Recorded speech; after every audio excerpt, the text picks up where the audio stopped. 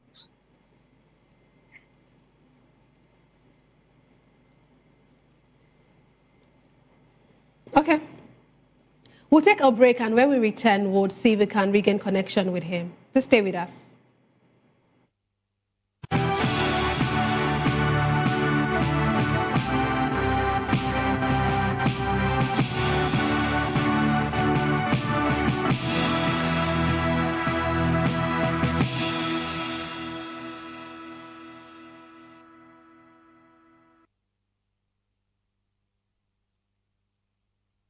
From the views on the street, we go to bed empty hunger, to the blaring horns of a hustling city, the loudest voices of the common man got a medium to be heard. This particular administration, they were coming unprepared. It's not a bad thing to renovate the president's lodge. Through top-notch programming, unbiased reportage of news, sports, business, entertainment, and cultural documentaries, Voice of the People 90.3 FM became a symbol for 21st century media.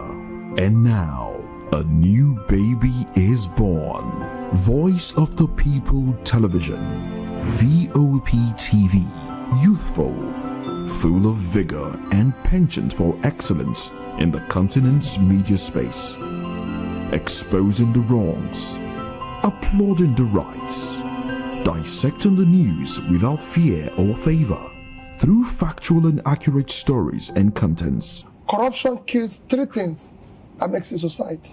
Representing the interests of the people and giving them a voice. Voice of the People TV is here to stay towards building a fair society. VOP TV, Voice of the People Television, truly a voice for the people.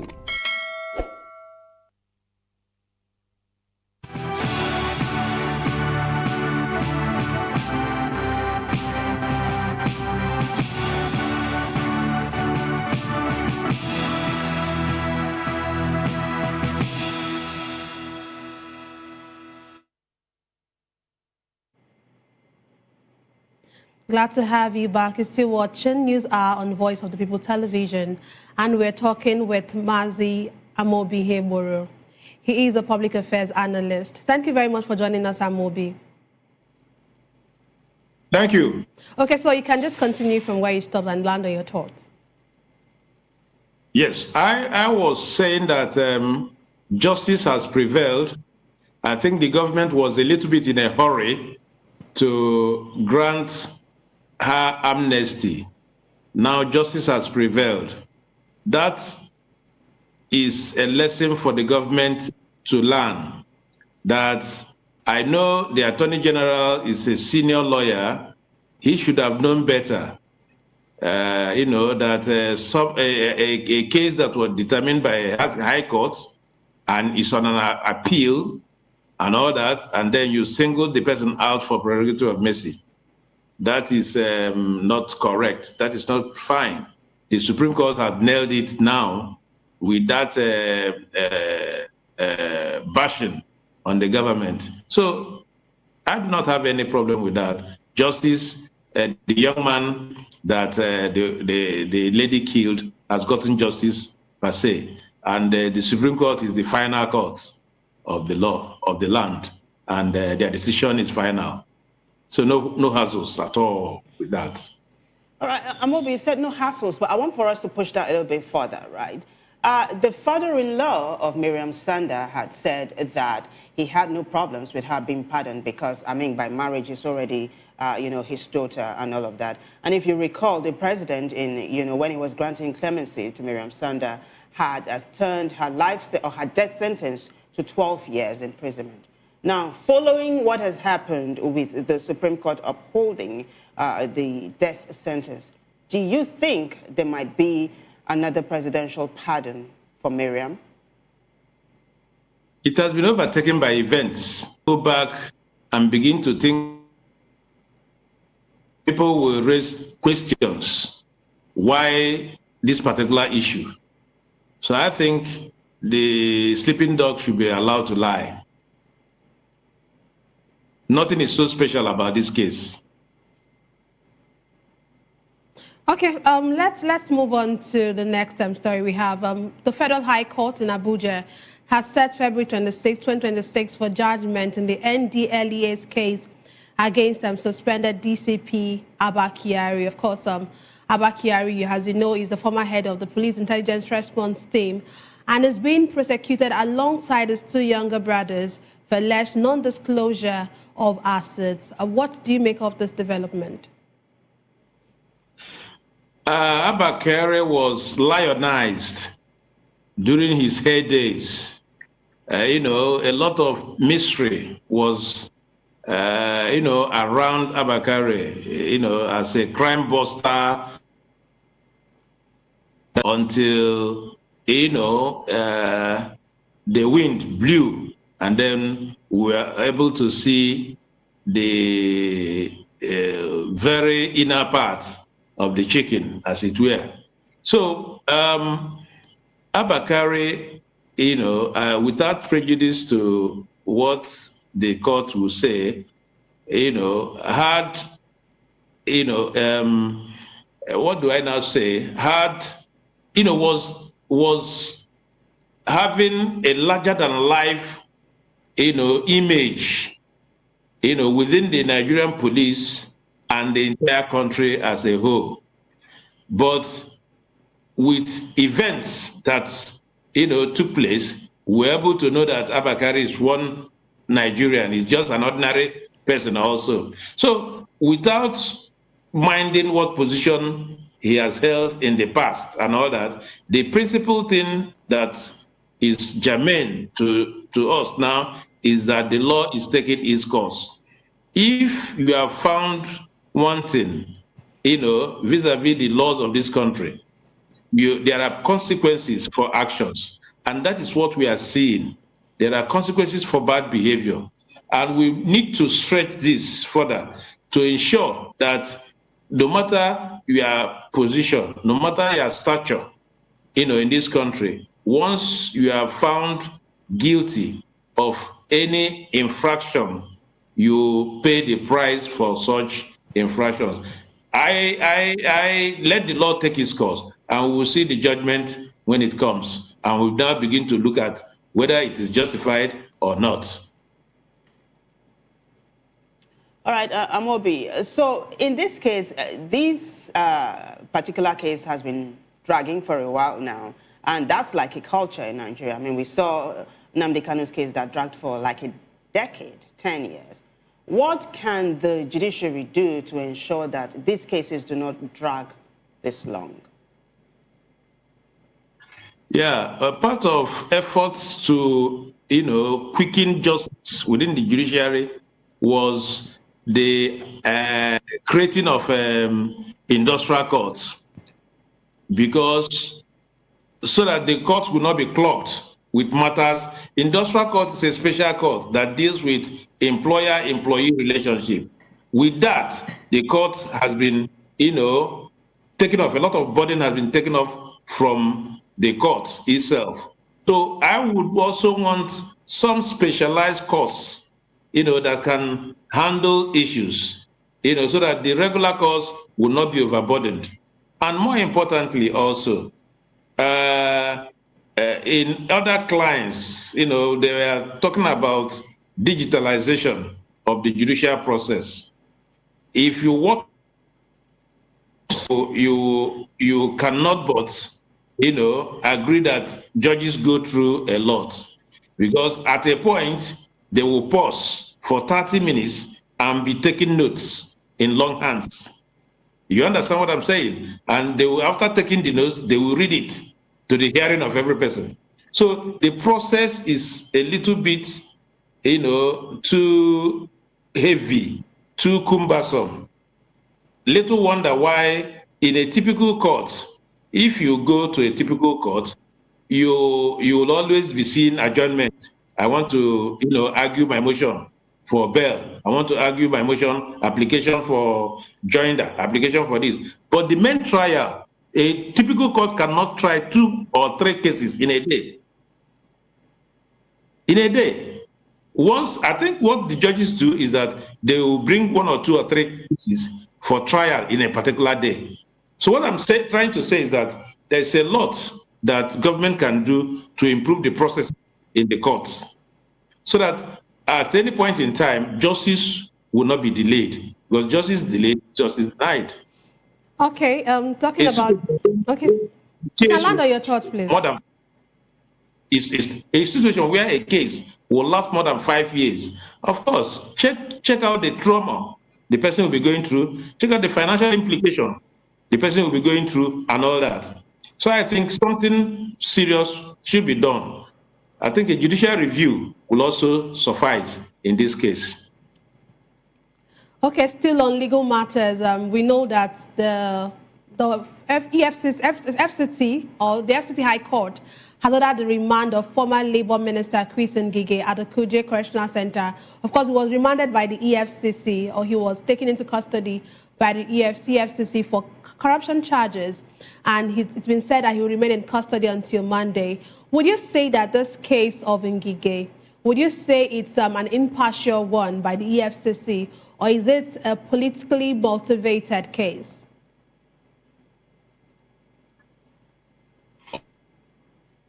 All cases, most of the cases are politically motivated.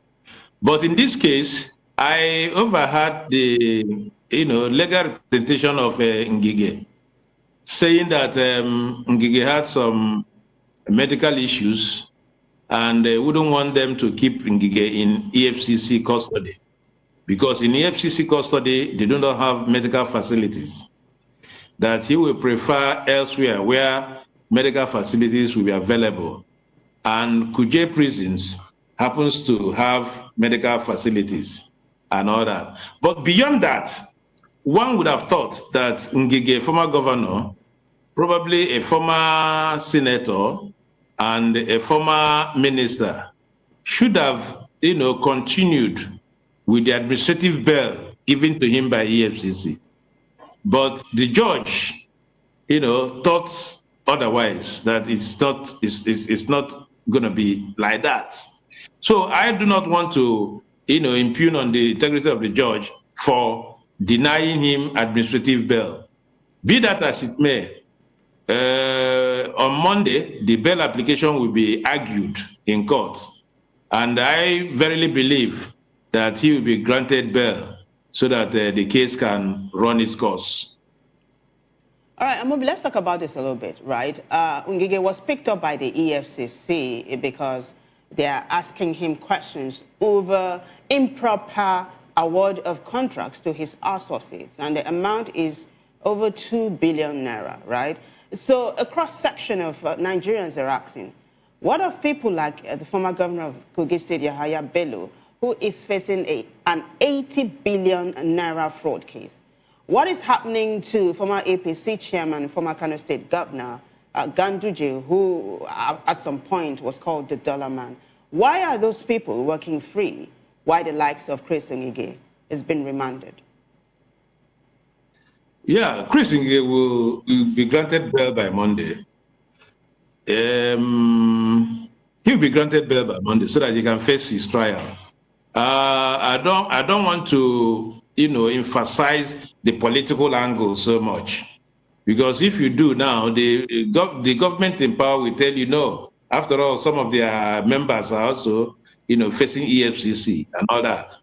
So I think by Monday, bail so that the case can run its course. You see, politics is, you cannot eschew politics from all we do in this country. Everything is painted in political colors. You understand what I'm saying? And then that is why it is necessary for election to be free and fair, the electoral process to be rejigged, so that if one party is not performing now, in the next election the party will be thrown out, and those people that were ministers and all that within that party will also face the music. You understand what I'm saying? Assuming, another political party wins the 2027 elections, all these people now that are jumping up and down in terms of, saying that they are working, will also be subjected to scrutiny. That is it. Whoever told Malami of all people, that was Attorney General during Muhammadu Buhari's regime, that one day the EFCC he created, will come for him. So this is it. So I believe that there must be a change of baton. If you change baton, then the other people that are served will also feel the heat. It is very critical that we have electionary, we have a kind of re-engineering of our electoral processes, so that if the government is not performing, a new government comes up and proves the previous administration. In that case, every person, every minister, every member, every managing director, every GM of parastatal and government agencies will be up and doing, knowing that no condition is permanent. There is nothing that is permanent except change.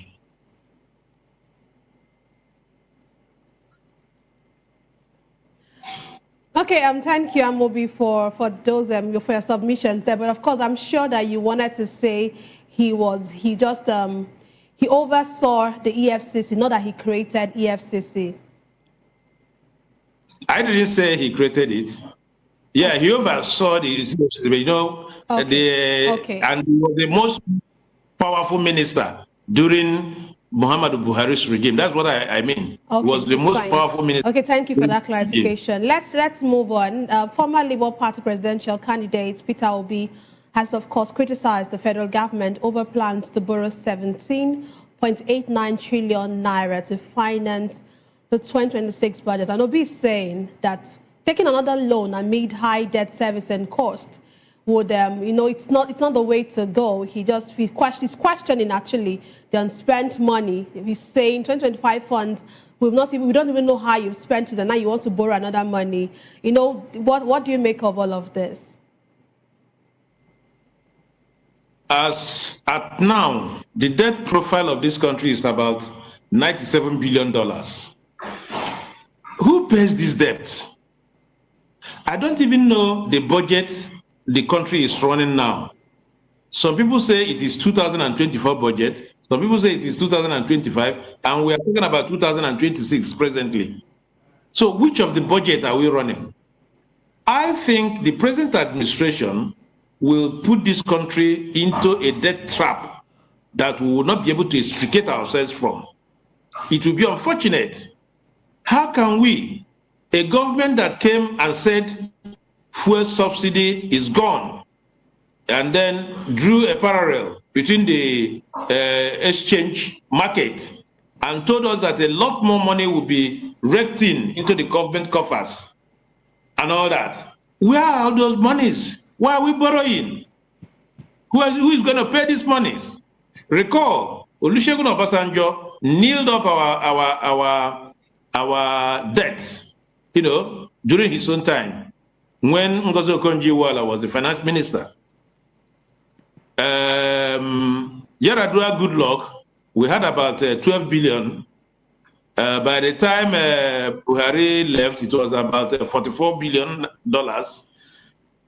Now it's about 97 something billion dollars. I think Nigeria is heading towards the precipice vis-a-vis loan. We'll be trapped. We're already trapped. If you ask me, the economy of this country is heading towards the ICU.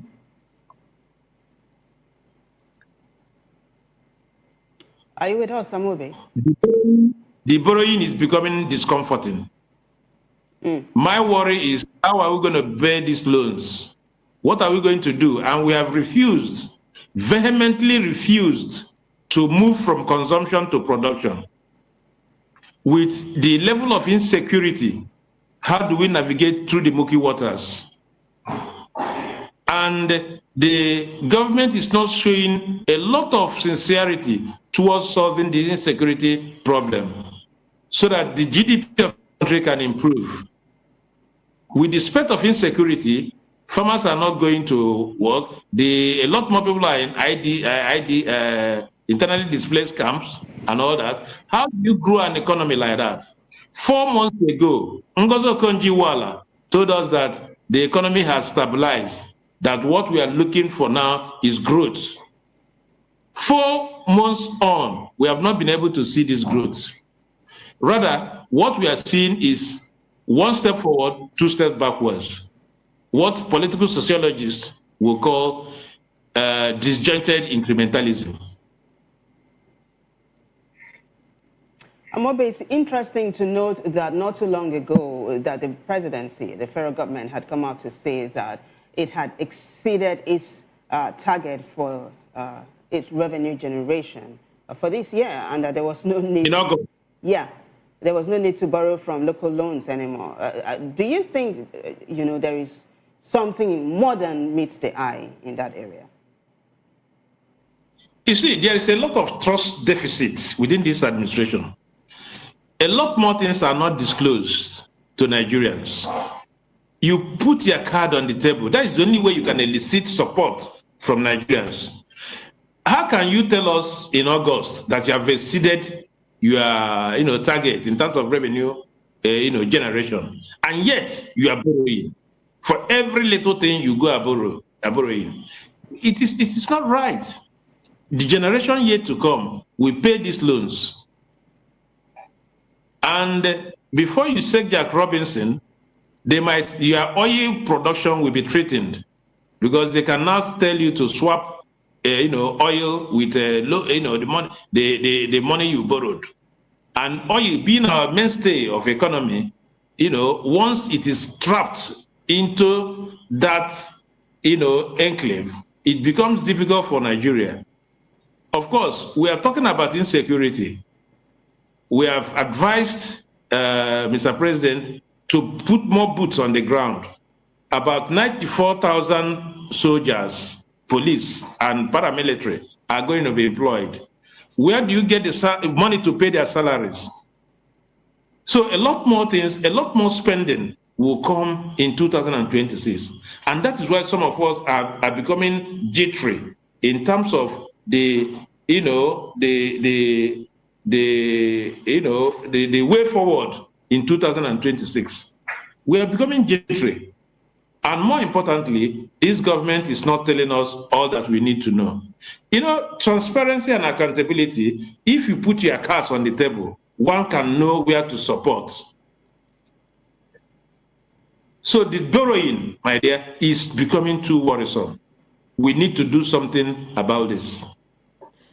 Okay, let's move on. The People's Democratic Party has accused the federal government of turning development into a tool of political coercion, alleging that pressuring governors and, of course, elected officials to defect is fueled by a system that rewards only those aligned with the ruling party. And, of course, so many Nigerians have come out to say that this is worrisome, that it looks as if Nigeria is gradually getting into a one-party state. Do you think this is what all of these defections will definitely lead to at some point? Absolutely. Similar, Fubara has just decamped from PDP to APC. Who is next? The Kefas of this world, the Mufangs of this world in Plateau, and all that. Those ones are timed. Before you say Jack Robinson also, you see them in the ruling party. So how would it look like that out of 36 states, APC is controlling 32, 33? What does that signify? Look at even the Senate, the National Assembly. Even when they are pupilled with people from other political parties, they still pass everything. Not to talk of when there is dominance of APC in the National Assembly. There will be no opposition. And democracy thrives with opposition. Dissenting voice, you can have your way, but we will also have our say. And where there is viable opposition, the government in power stays on her toes. But with what we are doing now, I do not think the narrative is going to change. And these guys are being emboldened by the day. Look at how they are junketing everywhere. They have equally bought some buses, renewed hope buses, and then appointed ambassadors 2 years to the election. The issue of insecurity is now relegated to the background. They are not talking about it as they were talking about it 1 month, 6 months, 6 weeks ago. It's like the Americans have backpedaled a little bit. And then this other guy, you see the Nigerian way, they are talking about how to win the next election. That is pretty unfortunate. Of course, the one-party state argument holds. There is no other planet than what we are now seeing. All right, so Amobi, what I hear you say is that our democracy is at stake. So before we let you go, what will be your recommendations? How do you nip this gale of defections in the board and ensure that Nigeria does not drift into one-party state? By having a credible opposition. By having a credible ADC came on stream, and we are all very happy that the political space, is going to be lightened up. There's going to be enough energy within the political space. But with time, ADC is now fledgling. We do not know. PDP is off the line. LP is nowhere to be found. So the only hope to rekindle democratic practices is the ADC. And more importantly, the ADC, Atiku, is saying, let's go to the primaries. Obi is saying, I do not want to go to the primary because he knows the consequences of going to the primaries with someone like Atiku. You understand what I'm saying? And if, for instance, Atiku becomes the presidential candidate of ADC, Bola Ahmed Tinubu will have a sweep run because it has been agreed unofficially that the turn is for the South.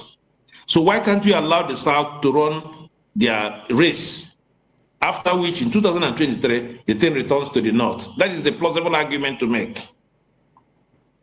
But if Atiku comes up, and that is what I envisage, that is why Obi is not making any just statement, as it were. So what I'm saying in effect, there must be a viable, credible opposition that can challenge the status quo. Okay, thank you. We have to cut you there. Thank you very much for your intelligent analysis. Thank you. Thank you very much. Okay, we'll take a break, and when we return, we'll bring you more stories.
Welcome back, everyone.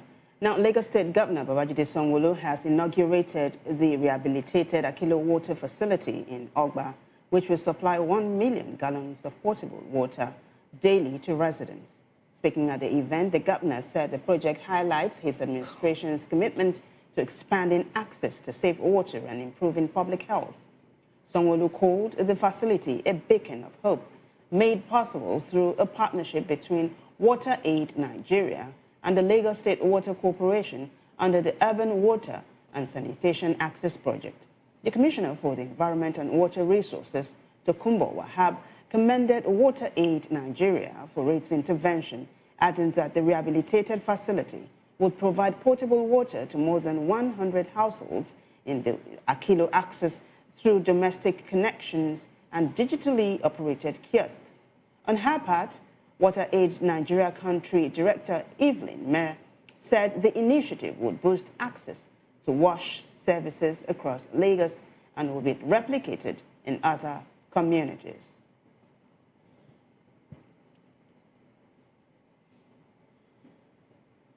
In another development, Lagos State University has warned students, staff and visitors against producing offensive or unauthorized skits on its campuses following the prank video that sparked panic on Wednesday. The December 5 skit, titled Bandits Prank on Last White, showed individuals dressed as bandits storming the Ojo campus. The staged commando-style attack caused students and passers-by to flee in fear before it was confirmed to be fake. In a statement, University spokesperson Oluwayemisi Thomas Onashile expressed concern over the rising use of campuses for content that misrepresents the institution's values. LASU said the warning is necessary as unchecked filming could damage the university's reputation and undermine its standing as a center for learning and character development. From now on, says anyone wishing to shoot skits, short films, promotional videos, or any other visual content on campus must obtain prior approval. The university also banned the use of drones without formal authorization from its security department, citing safety and privacy concerns. Well, on the foreign scene, Ghana's President John Mahama has received a diplomatic boost after the Economic Community of West African States endorsed him as West Africa's sole candidate for the African Union Chairmanship in 2027. This decision came during the 95th Ordinary Session of the Council in Abuja. ECOWAS described the endorsement as recognition of Ghana's role as a key member state and its contribution to the organization's international standing. Ghana's Foreign Affairs Minister Sam Abiakwa confirms the unanimous decision in a post on X.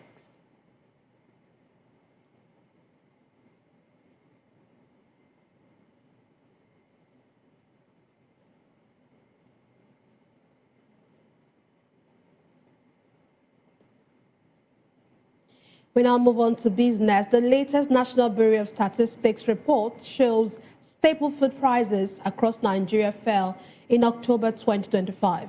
Local rice dropped to 1,913 naira per kilogram, down 2% from last year and 1.6% from September. Beans, brown 1 kg, fell sharply to 1,760 naira. It's at 7% year-on-year drop thanks to improved harvest in North Central and Northwest regions. White Gary also eased to 846 naira per kilogram, down 29% from last year, reflecting stabilizing cassava production. Loose tomatoes averaged 1,269 naira per kilogram, down 13% from last year, as better supply conditions improved availability. The report signals relief for Nigerian households, particularly as these staples form the backbone of daily diets. Well, in sports news, former Nigerian international Mikel Obi has urged the Super Eagles to win the upcoming 2025 Africa Cup of Nations in Morocco. He shared the message on Instagram after head coach Eric Chell released his final squad on Thursday. Nigeria is in Group C alongside Tanzania, Tunisia, and Uganda.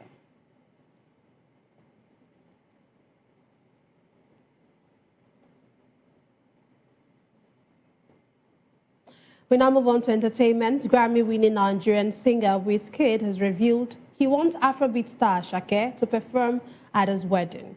He made the disclosure during a recent Apple Music radio appearance with Asake and DJ Tunes. Wizkid said Ashake's hit Omokbe made him an instant fan, though his personal favorite is Remember, which he hopes will be performed at his wedding. He also praised Asake as one of Africa's most gifted vocalists, noting that his talent continues to elevate African music worldwide.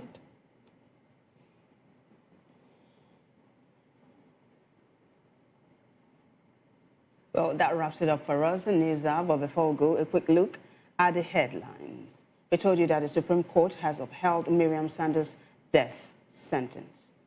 Also, Supreme Court confirms Ekiti monarch after 16-year dispute. Also, Peter Obi criticizes federal government's planned 17.89 trillion naira borrowing. PDP accuses federal government of politicizing projects. Tinubu meets Kaduna, Benue, and Cross River governors. Federal government temporarily opens Lagos-Calabar highway section. On the foreign scene, ECOWAS endorses Ghana's Mahama for EU chairmanship. In business, rice, beans, Gary and tomato prices fall nationwide in October. Well, in sports news, Mikel charges Eagles to win AFCON title. And in the world of entertainment, Wizkid taps Ashake for wedding performance. Do well to subscribe to our YouTube channel. On YouTube, we are Voice of the People Television, and on other social media platforms, we are at VOP TV Live. If you witness news happening near you, we want to hear from you. Send your eyewitness reports, event coverage, requests, photos, or videos directly via WhatsApp to 0814-606-4057. You can also reach our newsroom by email at news@vop.ng. I am Nenna Ndamdioto. And I am Vivian Oguche. Thank you so much for watching.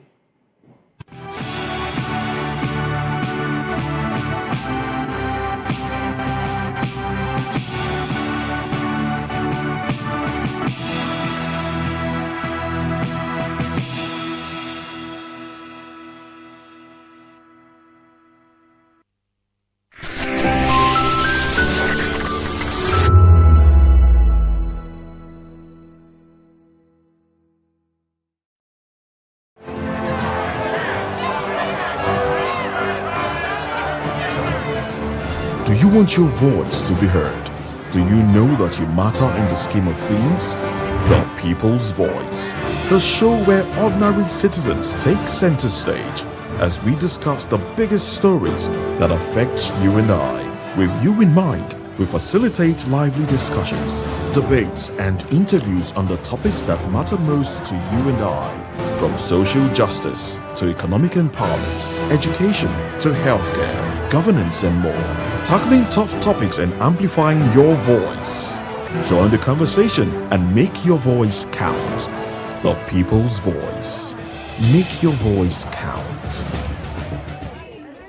Behind every broken desk lies a broken promise. Education shapes the nations. But who is asking the right questions? Introducing Edu Dialogue, the show that goes beyond the surface, exposes the cracks, the corruption, and the silence in Nigeria's education system. Edu Dialogue, Saturdays, 3 p.m., only on VOP TV. We break the biggest stories, from missing funds to policy failures. We ask the tough questions and demand real answers. Edu Dialogue, this Saturday, 3 p.m. on Voice of the People Television. In a world where truth is the ultimate power and opinions scream the loudest, it's time to wade through the noise. Hunger no get tribe! Hunger no get religion! And scan the human interest and trending topics that matter. Stay tuned to The Issues, your plug to the stories making the buzz, from politics to science and technology, social justice, and more. Let's tackle the tough questions and expose the truth. The Issues, on Voice of the People Television, Mondays to Fridays, 8 to 9 p.m. The Issues. Don't just react, understand. This is Health Check, your weekly guide to better living, smarter choices, and trusted answers. From everyday wellness to urgent health issues, we've got you covered. Health Check, only on Voice of the People Television, where your health has a voice.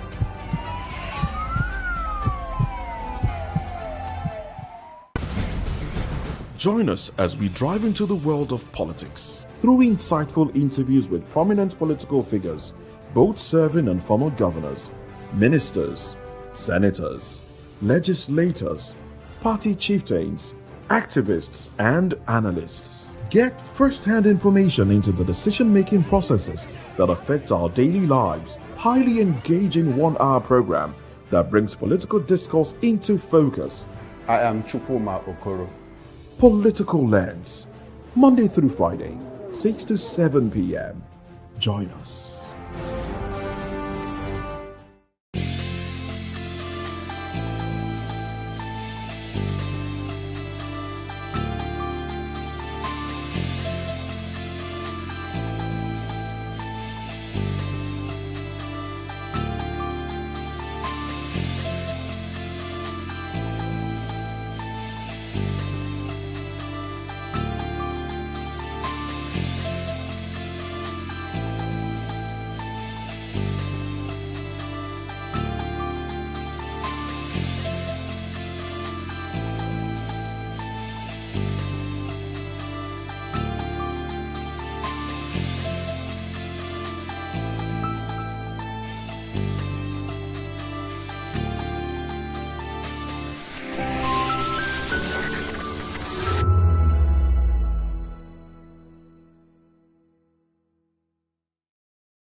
This is African News on Voice of the People Television, where we don't just bring you the news, we bring you Africa's heartbeats, the policies that shapes our world, and the economy that determines our future.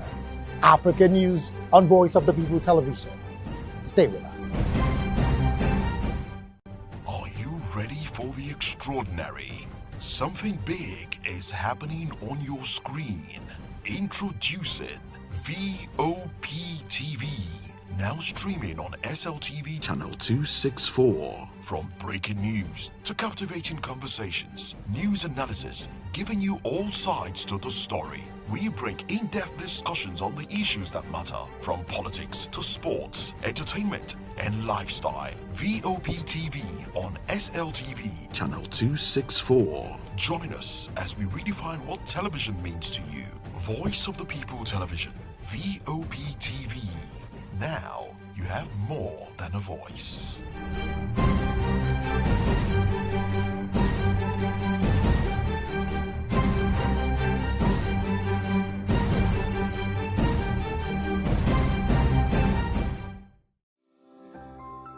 VOP TV. Now you have more than a voice.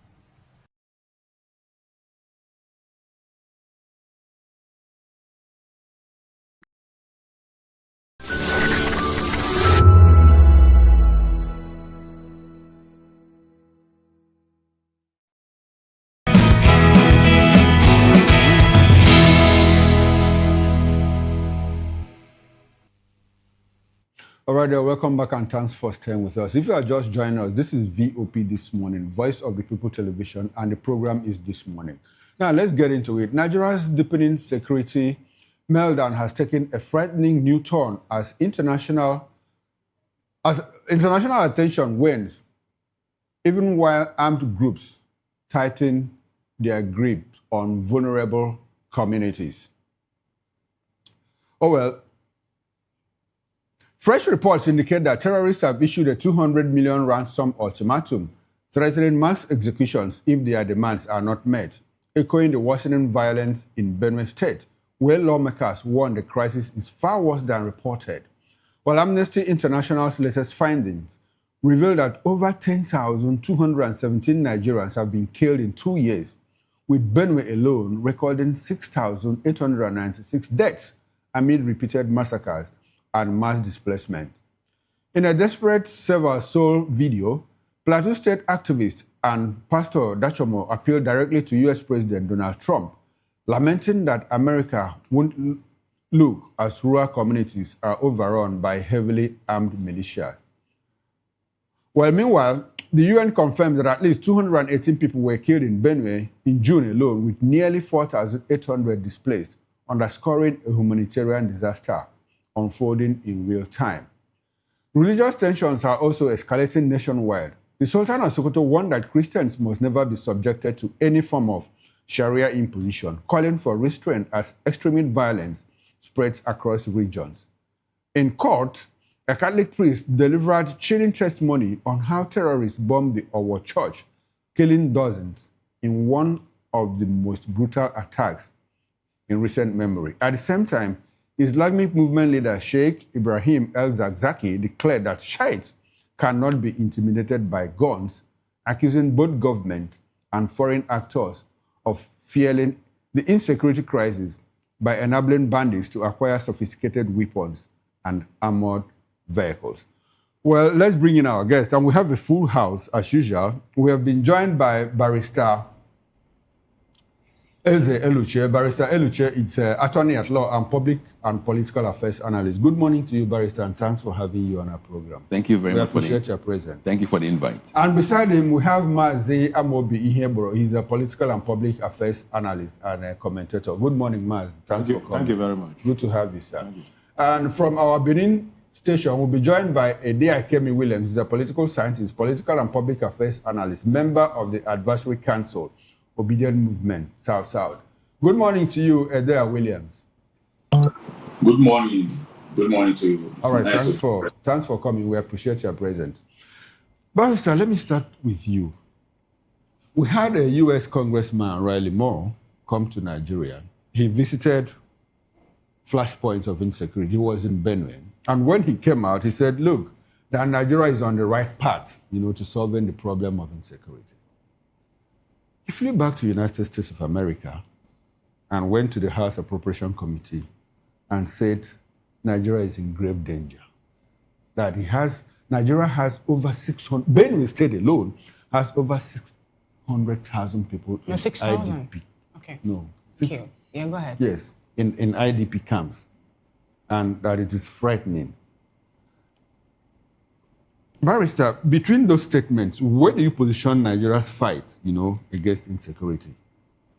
Well, thank you very much. I think you must have misunderstood what the U.S. Congressman said when he was in Nigeria. He did not mince words. He said that his whole idea was that trying to tackle the issue, understanding it, talking about it, was being on the right track. He never alluded to the fact that Nigeria was making any positive moves, but that we are now beginning to talk about it. Because if you recollect, it was not until the Trump administration declared Nigeria a country of particular concern that it became an issue. All along, it was as if nothing was happening. And killings were going on a daily basis. But the government looked the other way. The government was more focused on taxes, import, and talking all other things, except the real things. Even the National Assembly never bothered to even address these issues. So it makes you begin to wonder, what kind of government do we have? Because the primary role of government is the security of the people. So if people are being killed on a daily basis, and the government is not even talking about it, it's quite unfortunate. So what Riley Moore alluded to was that now that we're beginning to talk about it, now it was beginning to show on the newspapers, then we were on the right track. And the figures he mentioned when he arrived in the US was things he saw, the realities, that over 600,000 people were in IDP camps across the state, across Benue State only. Now, what that should the message you send to Nigerians is this. These are Nigerians. They have been removed from their traditional homelands, and others are now occupying it. So when you heard these arguments of is there genocide or is there not genocide, the reality that in Nigeria, where there is still a government, where there is still a chief of army staff, where there is still all the security paraphernalia of states, you have over 600,000 displaced and others occupying their lands.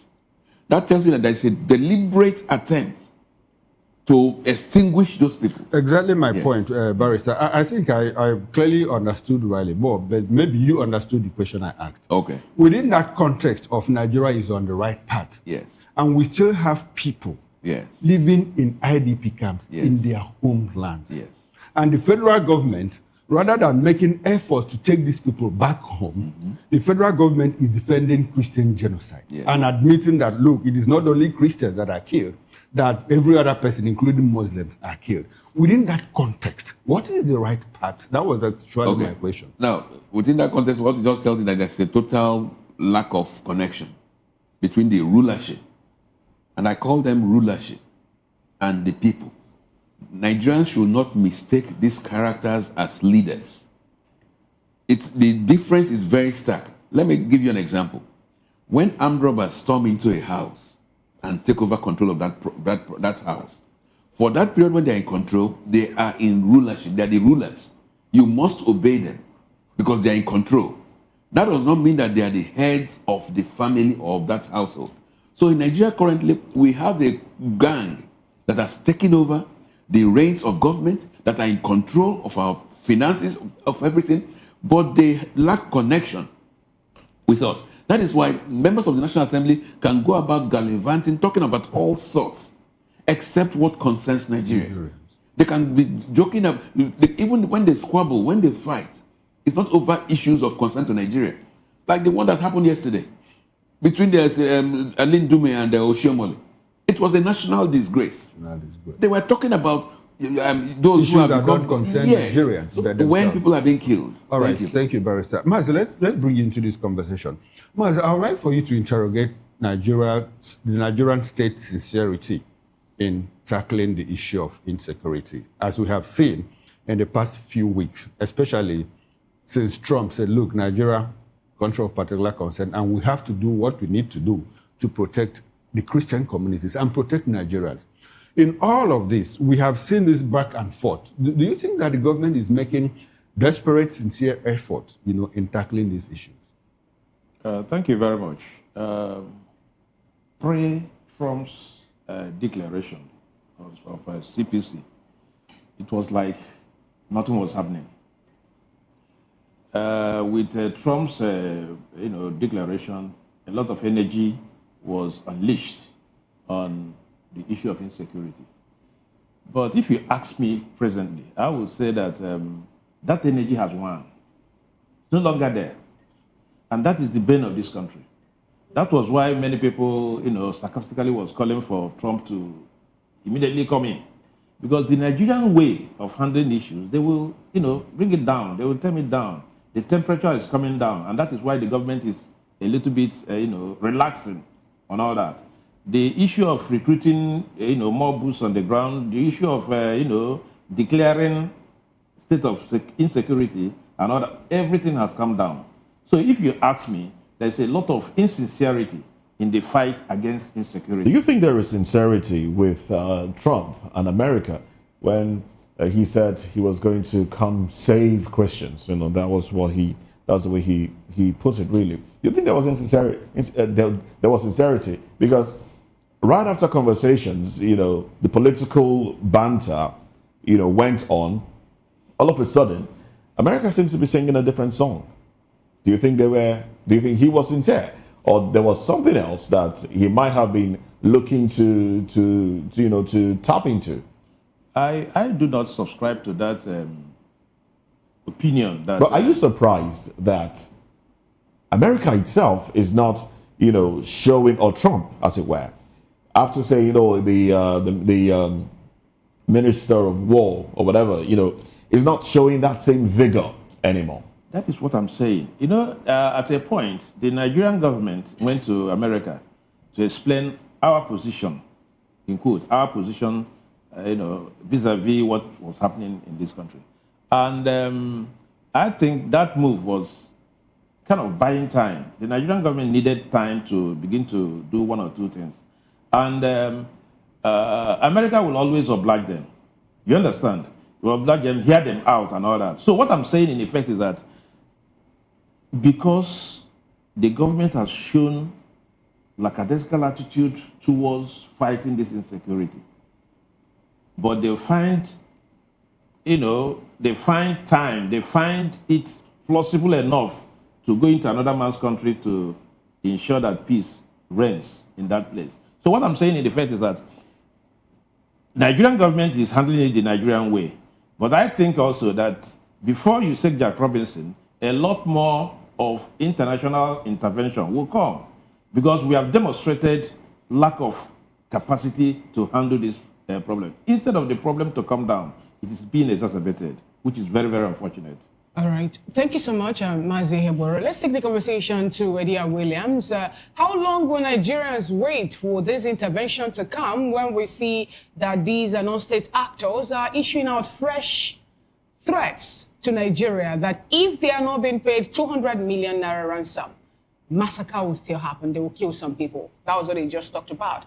They've given ultimatum, and if these ultimatums are not being looked into, they will still kill more people. And, this is not the first time they're making such a, declaration, and we'll see how they turn out with the activities, please.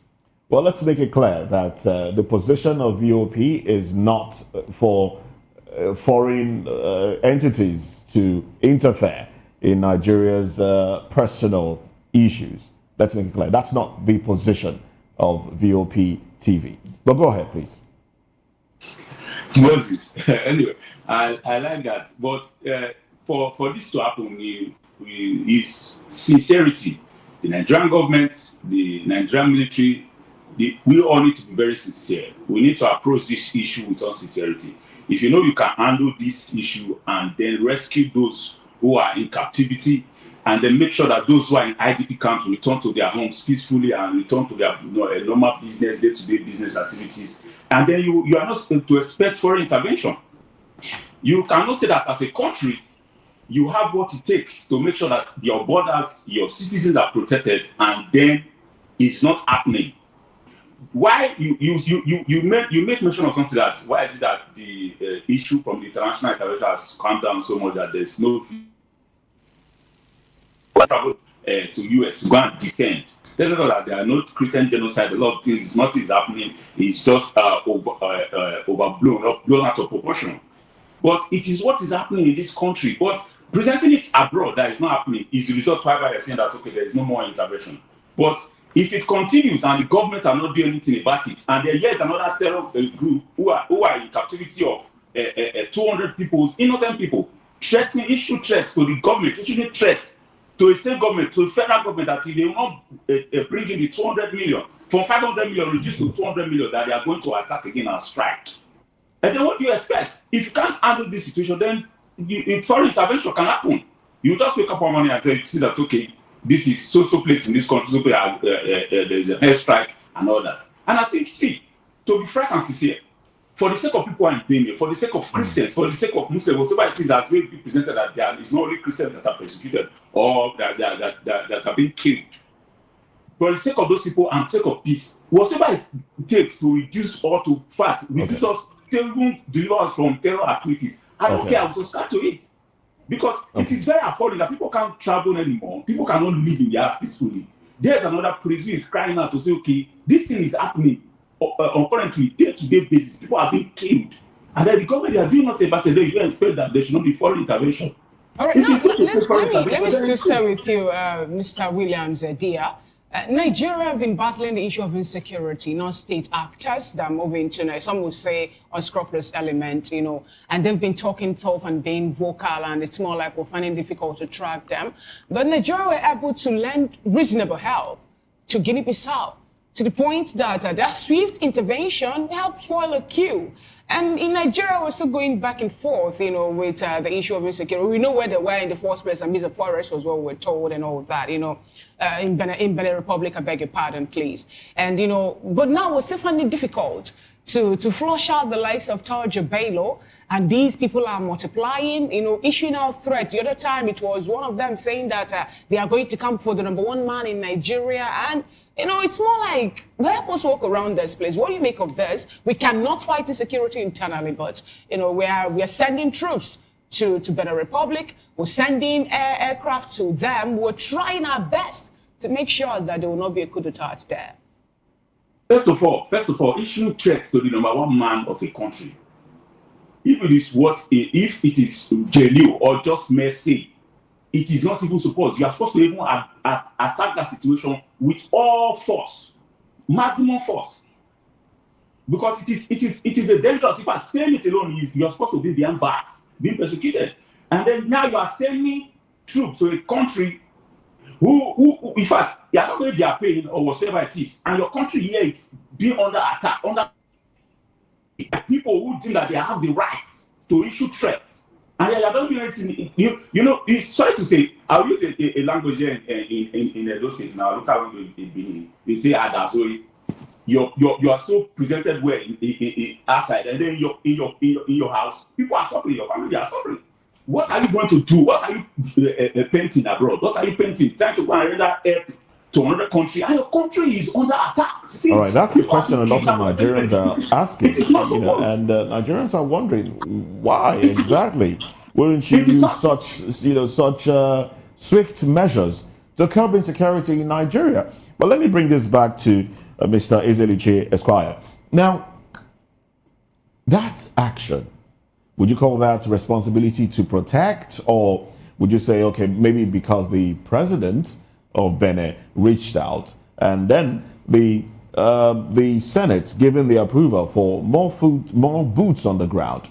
How would you react to the swiftness in which Nigeria reacted to that coup in Benin? And if you want to juxtapose it with what we are having, the insecurity that we are having, what would be your reaction? What exactly is delaying, you know, such swift action as against negotiating with terrorists, bandits that we are having? Thank you very much. So Nigerians should rewind back a bit. 2-3 days before the Benin coup, the French authorities, Emmanuel Macron, the president, announced that they were going to enter into a security arrangement with Nigeria. So immediately the coup occurred, the Nigerian government now moved troops there. The reality is this. I mean, nobody called Tinubu to send any troops. He was just obeying instructions from France. Because France had just lost about 3 countries, the Sahel states, Niger, Burkina Faso, and Mali, and this had directly and adversely impacted on the French economy. So clearly it was, I mean, when you put all the knots together, you realize that it was not a Nigerian affair. It was not an issue of somebody calling for help. It was an order which Mr. President was now obeying to move in. And then the rubber stamp National Assembly, of course, I mean, whatever has been presented by Mr. Tinubu to this group led by Akpabio and his colleague in the House of Assembly. Well, would it have been better if Nigeria had ignored interfering, seeing that Benin shares border with Lagos? Wouldn't such issue in Benin filtering and affect Nigeria via Lagos? No, I mean, you don't just interfere into a country's affair. You ask yourself what has been going on in Benin for a couple of years. The current president of Benin, if you trace his antecedents, he has gradually metamorphosed into a dictator, a very brutal dictator. So he deserved what he got. That is the problem with most, even ECOWAS and the African Union. They do not raise the flag. They do not raise the, they do not question the real rulers of African countries when they are destroying their country. Then when some patriots decide to throw these rascal elements out, I mean, I know you're always not very comfortable with using particular words to describe them, but if a man is destroying his country, you just have to call a spade a spade. So the moving into Benin Republic by the Nigerian authorities was basically to prop up a dictator, not in answer to the call of Beninois. It's like if anything should happen in Nigeria and somebody says it's coming to restore democracy. Come on. Which democracy are you talking about? That nobody votes? The votes get counted. I mean, the votes get announced without anybody counting the votes. So let us be realistic. What has happened is that Nigeria or Mr. Bola Tinubu just obeyed the orders of his friend in Paris to storm into Benin Republic. It was of no business to Nigeria, just like it was of no business of Nigeria to invade Niger. Likewise, it's not of no business of Nigeria to perpetuate the pains of the people of Benin Republic. You should have allowed them to have some breather of fresh air, which that change of a dictator would have allowed them. Do you know, I mean, if you understand that in Benin Republic, the opposition has been vanquished. The current president is virtually running alone. It's like somebody's going to Tanzania to say he's propping up democracy by helping the witch who is there now to continue. When I say witch, when you suck the blood of your countrymen, killing people who dare to protest, what are you? You are a witch. How did Africa deteriorate our democracy? How did it get this bad? How did it deteriorate to this point? Good. Because if check it out, you found out like 7 African. This is 7 African countries to have a co-attempt and all that. Yeah. You check what it played out in what is happening in Tunisia today. There's a total crackdown also on opposition. In Tanzania, in Cameroon, the election or re-election of Paul Biya also is causing a rate.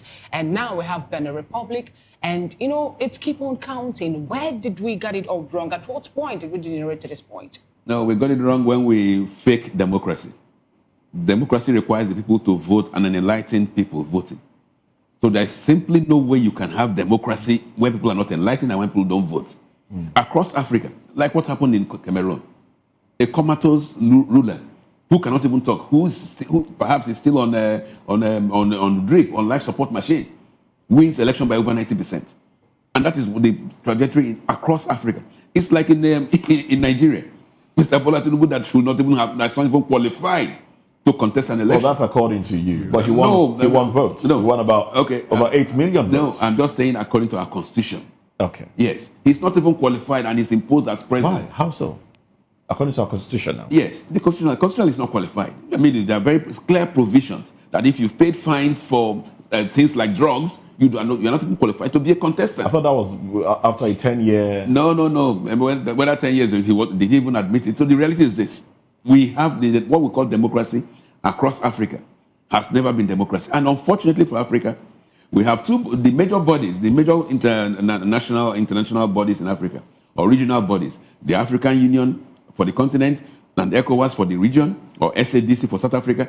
They now tend to become head of state clubs to protect their members and not to look into the interest of the people of Africa. Okay. Yes, which is that's why there's some democracy in Africa. Thank you, Barrister.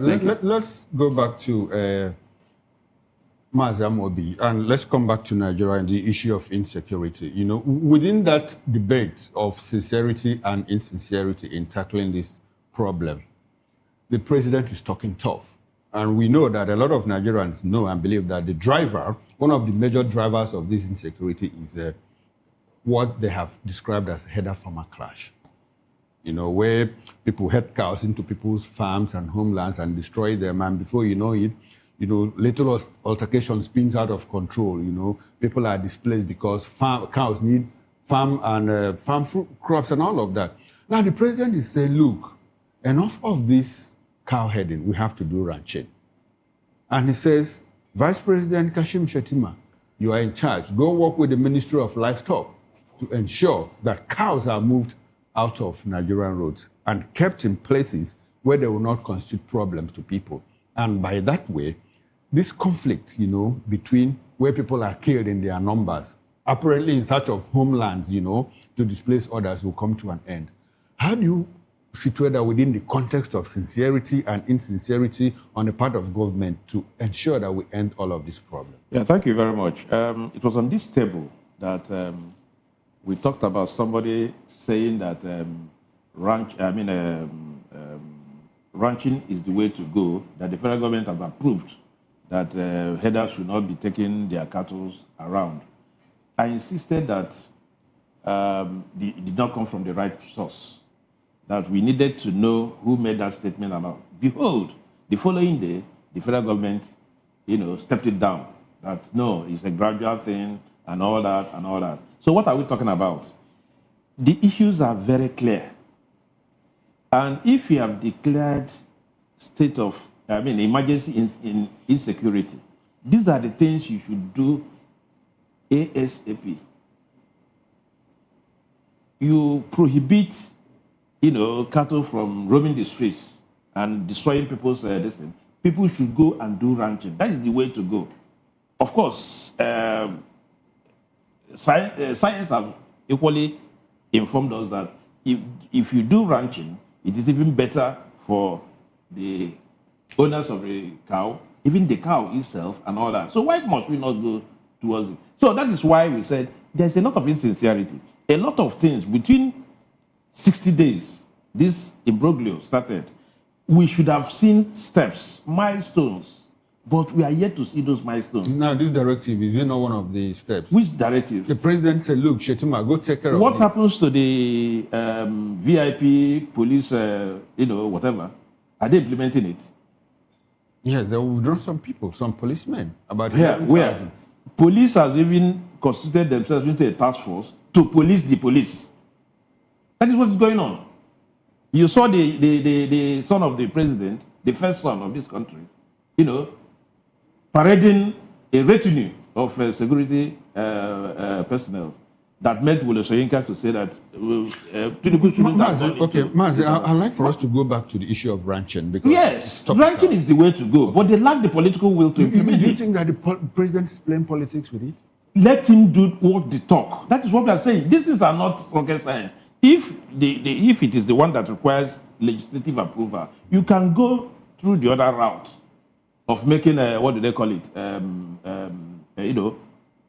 What is the language now? What is the instituting? A law that makes it illicit for people make to it an act of parliament. Yes, there are things the president will be doing. You will be convinced that the man is doing great, and that within a short possible time that these things will, come to a realization. Okay, but we are not doing certain. Okay, Barrister, I'd like to have your reaction to the issue of, detailing Shetima to go take care of these cows, ranching, and all of that. Thank you very much. It's like asking a cat to go and take charge of the milk. You ask the cat to go and take charge of the milk. And that pronouncement by Mr. Bola Tinubu was just to how will I put it, to appease the public. It's not sincere, it's not genuine. Why do I say this? The whole idea was to give that coloration of the genocide against the Christian genocide as a mere farmer herdsman clash. The 600,000 people that were killed, that are in IDP camps, were not moved for cows to take over. So it was deliberate. It was just state managed to tell the United States and other people who are interested that we are still thinking of this thing as a farmers herdsman clash, which Nigerians know is a lie. Because when these killers, when the Fulani herdsmen, when the bandits go to kill or to evacuate villagers or to exterminate villagers, you don't see any cows there. So the so-called order to Mr. Shetima to go and make sure that this thing is obeyed is crap. And that's the basic. It's just pure crap. And the reality is, we urge Mr. Tinubu to stop all these pedestrian gimmicks. The issue is governance. To stop cows, you don't even need a presidential order. Is it lawful for cows to be on the road? No. So the issue, that statement was just to appease the international community. And I will assure you, that clip will go viral. They will spend money to publicize it across the world. Let it be that the Nigerian president has said, Mr. Vice President, go and take care, blah, blah, blah. Come on. Give us a break. All right. William Edia, do you think that in any way is going to stop the call for, amplifying of the Christian genocide that some people have said is happening in Nigeria? The likes of Reverend Dachumo is still vocal. Even when his social media handles were, suspended, he still found another means to call on international organizations saying that Nigerians are still being killed in their numbers. Recall about the UN report that was made available also to the world, international space. We learned that in June 2025 alone, 208 people were killed in Benue, 4,800 displaced. And, the number keep on increasing. And the fact that a priest also in court went to court to give first-hand information on what happened, how the Owo massacre played out, and the bombing of Catholics that went to church on a very good Sunday. But they couldn't go back because some unscrupulous elements launched an attack on the church, killing people and all that. Do you think that the tactics being deployed by the government in any way to water down the call for Christian genocide is going to make it in its way? Now, see, the issue of this cattle issue and the ranching is another dynamic issues in some part of this country. I will say that way for a fact. In some part of those states here, there are also farmers clash with herdsmen and then cattle rearers and all that. I think, okay, if you can solve that part of the problem, there's no issue. That's also good, because in some part of those states, you see cow walking around the expressway in broad daylight. Even at night, you can't drive freely because of how they parade themselves along the road. So I think if they can handle that issue, there's no problem. Take the cows out of the road, take them out of the bush, put them somewhere, and then go and look for their feed and give it to them. I think that also provides another means of business or income for people who can also bring this grass to go sell to them. That would also be settled because there's been a long clash between farmers and these others. And I think that also needs to come to an end. But this other part of how terrorists attack bandits, whatever it is that is ravaging the Benue and so down to Kwara, kidnapping of people, that's another issue on its own. And you need to also handle that issue according to how it's happening, its own peculiarity. If it's meant for you to make sure that you send these people out of our forest, send them out of their islands, and then secure our borders. Because the new defense minister came up and they said, okay, if you can secure build fencing, build our borders, secure our borders, we'll also be free from these issues. Because there are reports that say, okay, these people who are perpetrating this crime, most of them are not Nigerians. They are being imported because our borders are porous. So there are ways to tackle this issue that the government need to see that strategically pinpoint the root cause and attack solutions to them. The matter was in court. In fact, that was another issue that happened years back, terrifying issue that we woke up to discover. I think it is high time that they speed that court case and that people should be brought to justice, because that cannot allow to slide. Just because it was a very serious issue. People go to church and then they didn't go back home. When we were watching the video, then it was a very horrific scene, very, very serious issue. And I think that according to what the Senate are proposing, if they should follow that to the letter, then these people should also be used as a good example, because they were several terrorist attacks that occurred, they catch the victims, then they should face justice for that. Okay. All right then. Well, it's interesting that talking about cattle on our being taken care of and all of that. So I just remembered a conversation Chukuma and I had here. Was it yesterday or the day before? Talking about how is it that the federal government hasn't taken it upon itself to beautify the roads leading from the international airports all the way towards Oshodi, being the entry point of the nation, like some bank is doing on the island, beautifying a garden on the island since it's the Yuletide. And then this morning on my way to work, on that median, I saw senior cows citizens feeding. And this is the pathway into the nation, from the international airport into the nation. And there was some time back too, there was an accident on that road caused by a VIP's convoy running into a car that was trying to cross the road. And I just imagine, what if that was an international representative coming into Nigeria and his convoy running into a car? What perception would that individual have? But anyway, that's on one side. Let me help you out there. The money, the resources expended on Renewed Hope vehicles and Renewed Hope ambassadors can get at least ranches in 6 geopolitical zones, cascade in the next 6 months to 36 states of the Federation.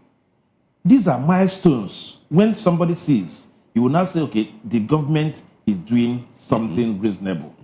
But they prefer to campaign for 2027.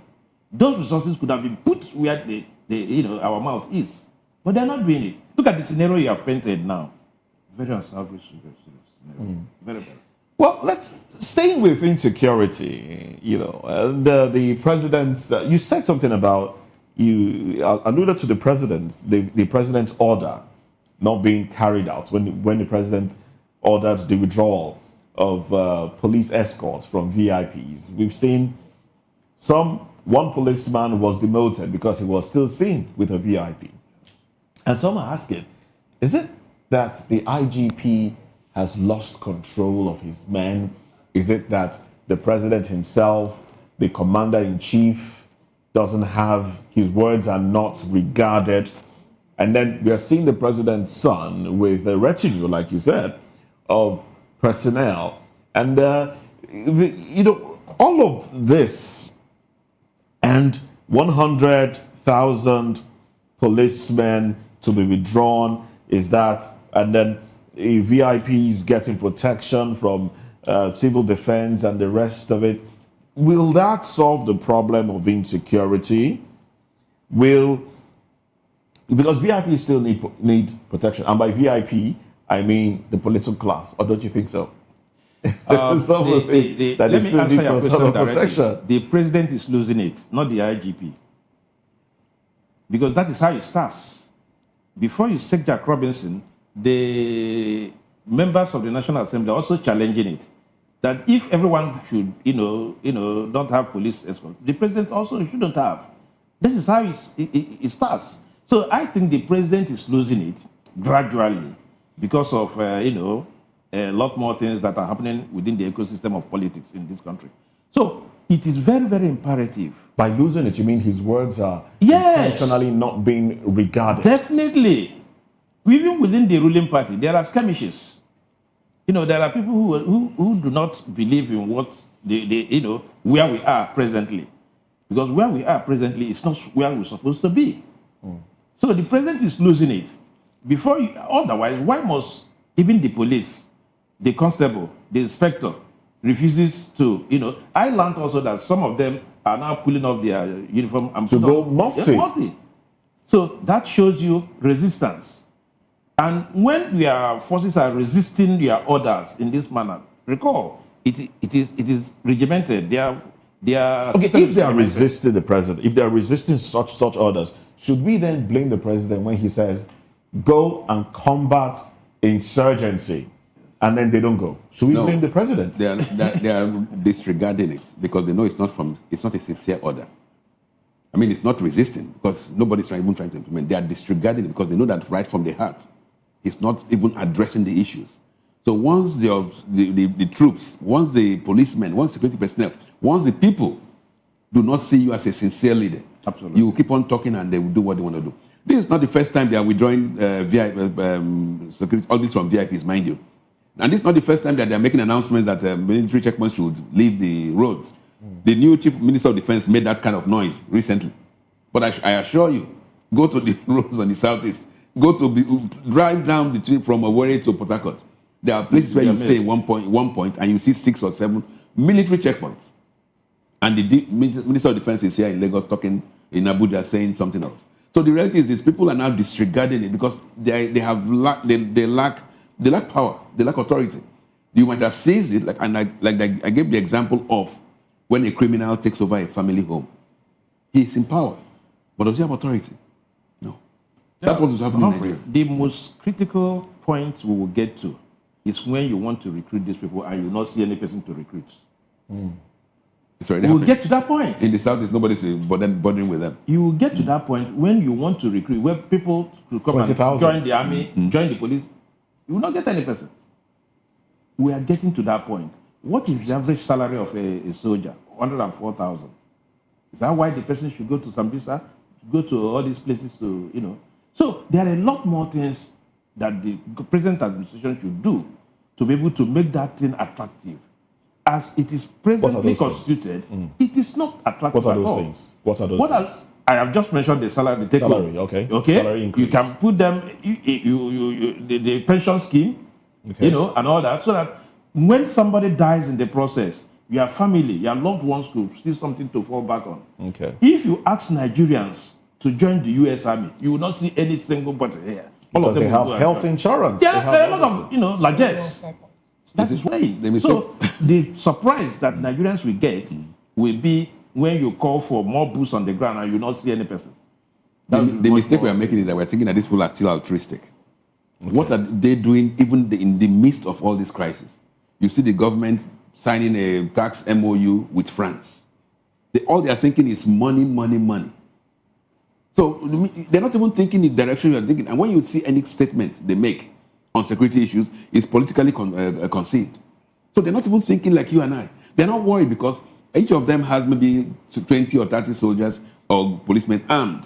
Okay. So they don't give a damn about security. Well, okay. When the soldiers are being withdrawn from them because someone gave me a report of how they were coming back from market, the Lagos Island market, and then there was traffic, and they saw some vehicles belonging to politicians, and they saw some politicians step out of their vehicle, and they were standing, right there because of the traffic, and there was no VIP escort to blare the siren and clear the way for them. So I think we are having the withdrawal, and gradually they are beginning to feel what the masses are feeling.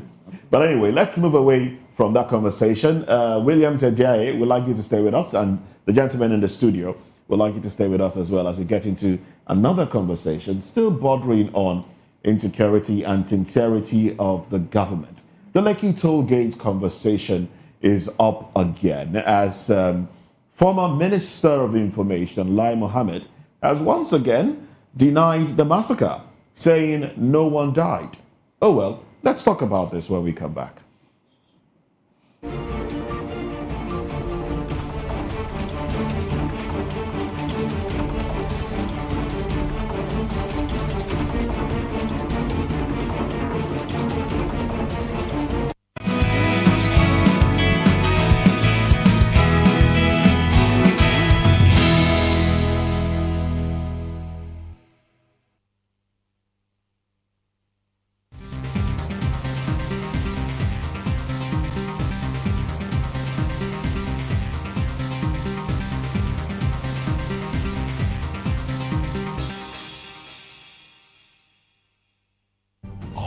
Ready for the extraordinary? Something big is happening on your screen. Introducing VOP TV. Now streaming on SLTV channel 264. From breaking news to captivating conversations, news analysis, giving you all sides to the story. We break in-depth discussions on the issues that matter, from politics to sports, entertainment, and lifestyle. VOP TV on SLTV channel 264. Join us as we redefine what television means to you. Voice of the People Television. VOP TV. Now you have more than a voice.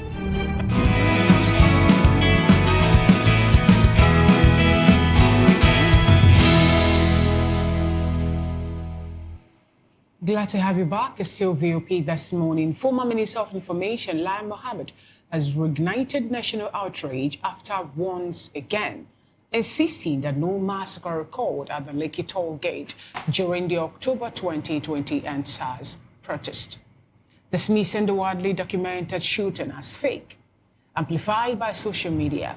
Speaking during an interview while promoting his new book, he argued that the narrative of a massacre was one of the most persistent falsehoods he battled in office, claiming that no family has officially reported a missing relative linked to the incident.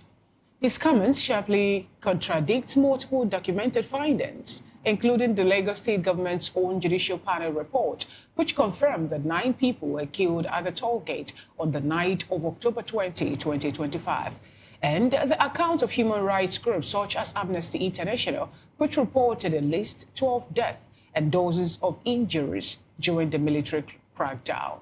The controversy deepened as activist and political commentator Dele Farotimi renewed allegations that President Bola Ahmed Tinubu, then a dominant political force in Lagos State, bears responsibility for the chain of command that led the deployment of security forces at the toll gate, a claim that has gone viral and further polarized public opinion. Farotimi argued that the political structure in Lagos at the time made it impossible for such a major security operation to occur without Tinubu's influence, a position that continues to fuel anger among young Nigerians demanding justice and accountability. We still have with us in the studio Barrister Eze Eluche and Mr. Mazi Amobi Heboro, and also we have from Benin, Edia Kim Williams. Thank you so much, gentlemen, for being with us. Let me start off with you, Barrister Eze Eluche. What do you make of this contradicting information we're getting? Because we have a panel in Lagos State already telling Nigerians that 9 persons were killed during the October 20, 2020 protest, #EndSARS protest. But Lai Mohammed, who was the Minister of Information during that period, was of the opinion that there was no massacre, there was no killing. Recall that he also made MDC, the governing council of media then, to rule out the word massacre, saying that we shouldn't use it again because it is more like, well, I say, denigrating or reducing the influence of his government then. Yeah, thank you very much. You see, this is why it's very, very important that we call a spade a spade. When you see a thief, you call a thief a thief. When you see a killer, call it a killer. Otherwise, down the road, they will model up history, and then you begin to wonder whether indeed anybody died. And if we're not careful with what is going on in the Middle Belt, in Benue Plateau, one day somebody will wake up and tell us that water never occurred, that nobody was killed. Somebody will also wake up and tell us that the over 300 that were killed in Barking Ladi, in the Plateau, never died. So that's why it is important that we keep on talking about these things and in very emphatic terms. Back to this character, Lai Mohammed. He was appropriately named by his parents. They knew who he would be. That's why they called him Lai. So Lai lies with a passion. Even I would say lies with a vengeance. Because the reality is this. The movement of the troops from Bonny Camp to Toll Gate was well documented, was detailed. The shootings were there. Were they shooting blank bullets? Were they like shooting into the air? Was it Christmas time? And they were just shooting like bangers? People were falling. Videos were there. And look at the excuses given. That nobody has come to report a missing the relative. Of course, nobody in Yelewata has come to report a missing relative.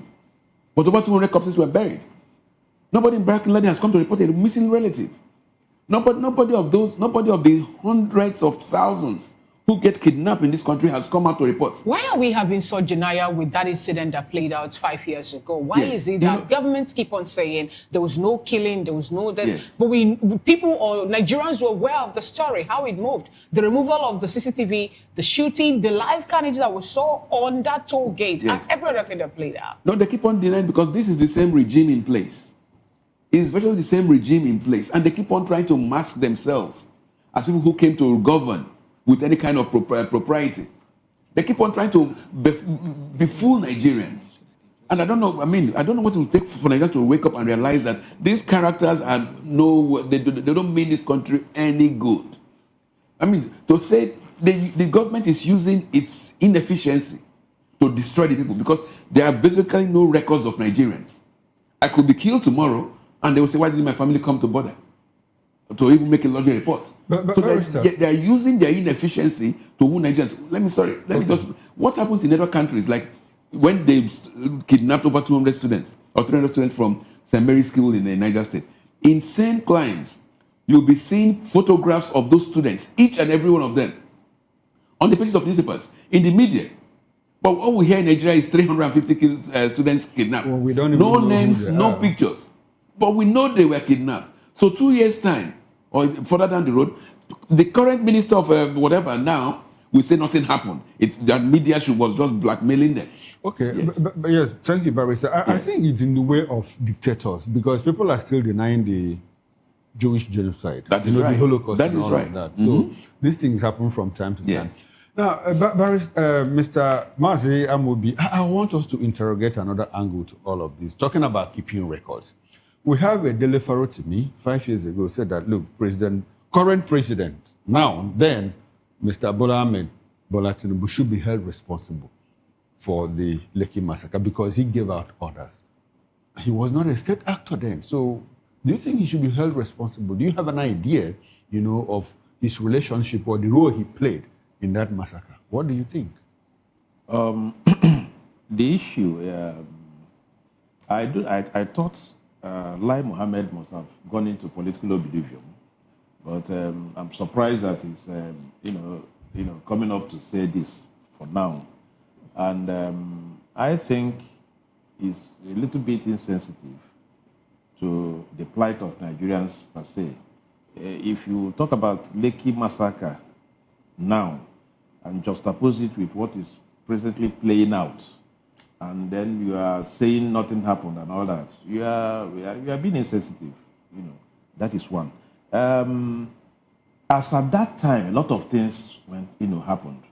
People were even accusing what is the name, Sanwo-Olu, giving orders. He said he didn't the brigadier commander and all that, and a lot of things happened.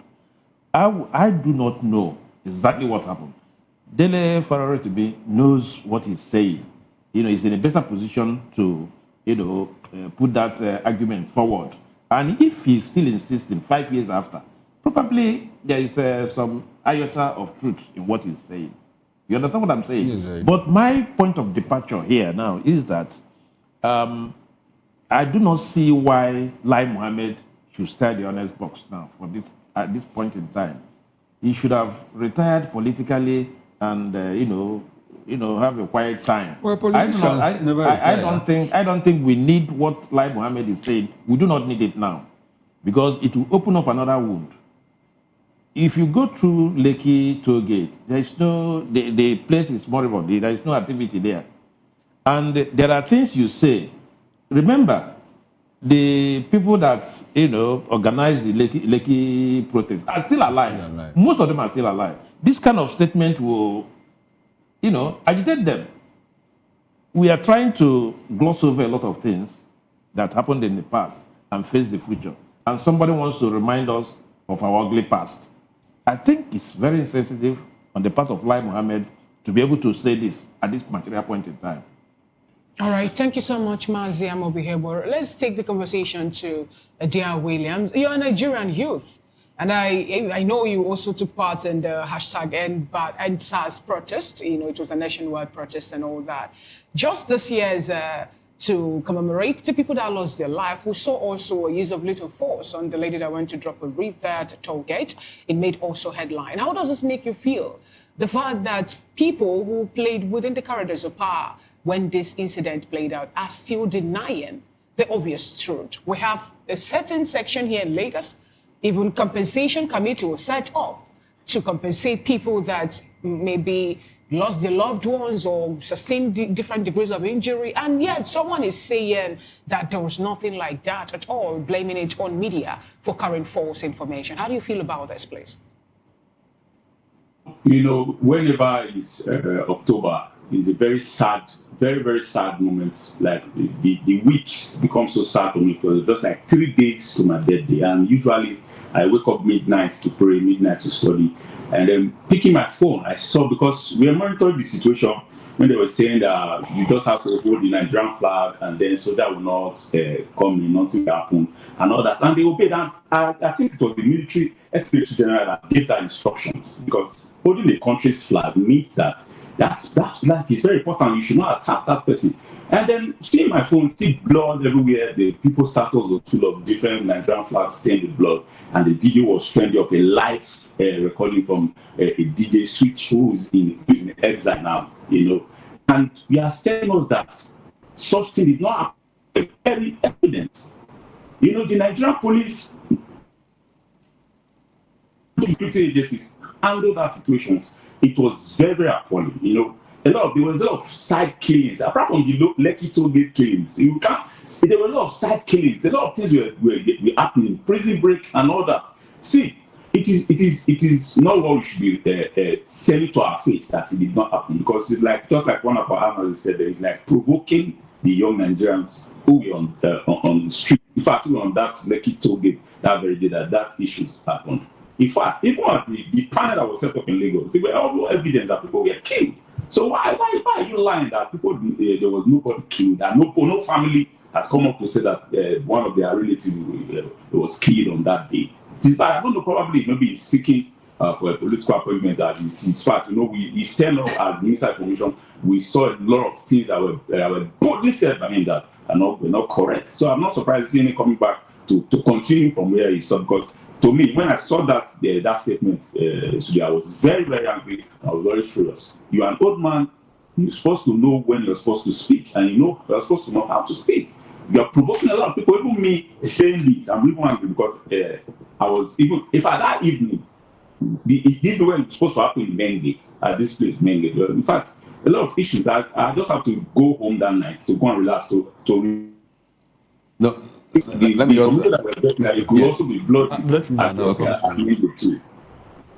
All right then.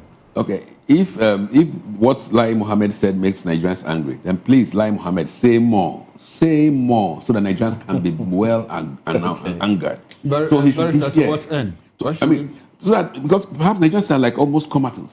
They need to be gingered up. So Lai Mohammed, say nothing happened at the toll gate. Please keep on repeating that statement. And let us know that, let us see if Nigerians will be motivated sufficiently. Because, Mr. Amobi here made a mistake when he said that it's reminding us of the past. Who says it is past? This is a continuum. from the Aba massacres where the soldiers went and slaughtered people, to the toll gate killings, to what is going on now, and even at Agatu, it's the same regime. From Muhammadu Buhari to Bola Tinubu, it's the same characters in government. So don't say it is the past. It is the current. It is going on. It's a continuum. So, Mr. Lai Mohammed, it didn't happen. Hopeful Nigerians youths will pick up the mantle. We understand the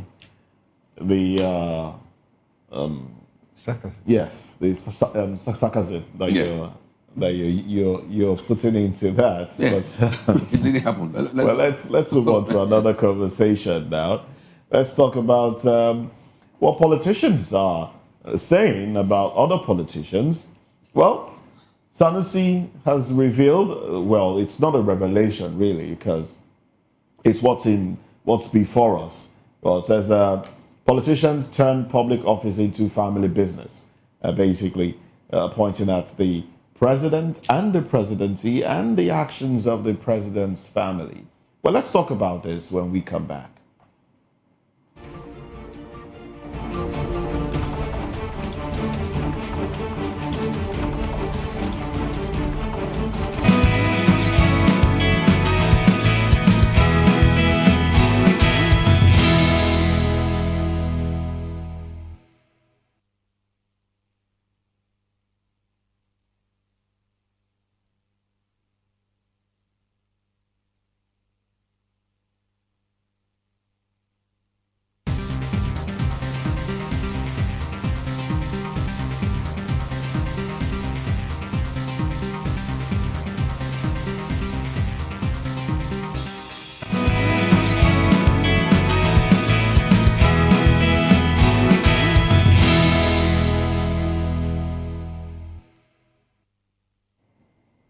Well, thank you very much for joining us. Now, this is the last conversation on the table on VOP this morning.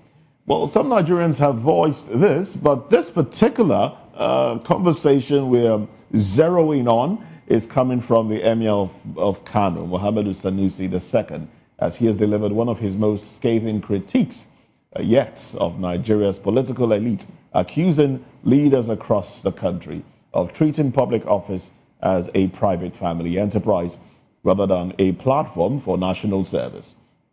Now, speaking of the 15th anniversary of Enough is Enough, Nigeria in Lagos, Sanusi lamented that the ruling class has repeatedly sabotaged the nation's progress by prioritizing personal and family interests over the welfare of citizens. He argued that Nigeria's stagnation is not accidental, but the result of deliberately missed opportunities,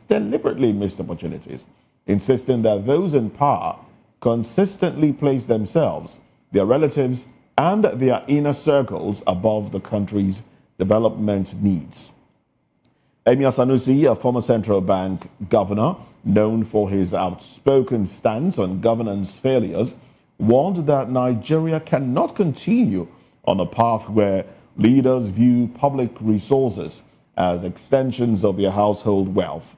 He urged young Nigerians to reject the dysfunctional system they have inherited and demand accountability from those entrusted with public office. Well, according to him, the nation's future depends on a new generation refusing to accept a political culture built on entitlement, nepotism, and self-preservation. Well, new generation. Who are these new generation? That's the question of my mind. Who? They're not too young to run law. Doesn't seem to be, holding sway. We don't have a lot of, in fact, the young people we have in Nigeria are those interested in politics, have godfathers that are putting them in there and they want to make money like their godfathers. Those who are not in politics, in mainstream, are interested in doing other things, quick business. It's either cryptocurrency or internet fraud or ritual killings or, things like that. Does it seem like we don't even recognize the problem we have on our hands, seeing that the future of Nigeria looks bleak? This morning, we read a report about Nigeria being a being taken out of places to invest in. Regardless of the fact that we still have population growing, young people. Please, help us make sense of it all, Mr. Ezeluchi Esquire. Yeah, thank you very much. I think as journalists, media houses can even help Nigerians more. When characters like Sanusi come out to make such comments, when they've left office, you also post what they also did when they were in office and know whether they only become sanctimonious or become saints the moment they leave office. It's like the several letters that Olusegun Obasanjo now writes on virtually every governance issue. When the rot of this particular republic started with him, Olusegun Obasanjo, now he has become a prolific letter writer. Sanusi that you just talked about, when he was governor of Central Bank, how was it? Central Bank began to spend billions of naira developing the school in Kano. Expended billions, several billions. Why am I mentioning this? It was not economic decisions. So was that a bad thing to do? No. To have hold on. done at the time. What I'm saying is, he's talking of nepotism.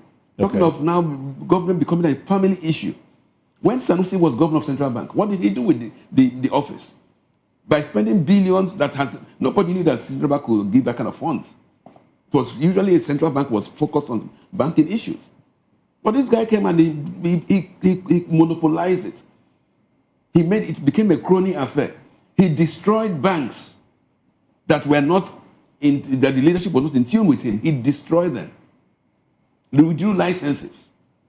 And now he has the guts, because he's out of office, to come and talk about nepotism, about family business. Come on, they should give us a break. Because you see, these guys think Nigerians are dumb, that we don't realize what they did when they had power. This same Sanusi, as a mayor of Kano, when a child was kidnapped from Bayelsa, and the kidnapper took the child to Kano, the police commissioner said they would not release the child to the mother without the emir's permission. And the emir then was Sanusi. And he has the guts to talk to Nigerians about nepotism, about bad governance. Gosh, look, the day we get serious with ourselves, we will know.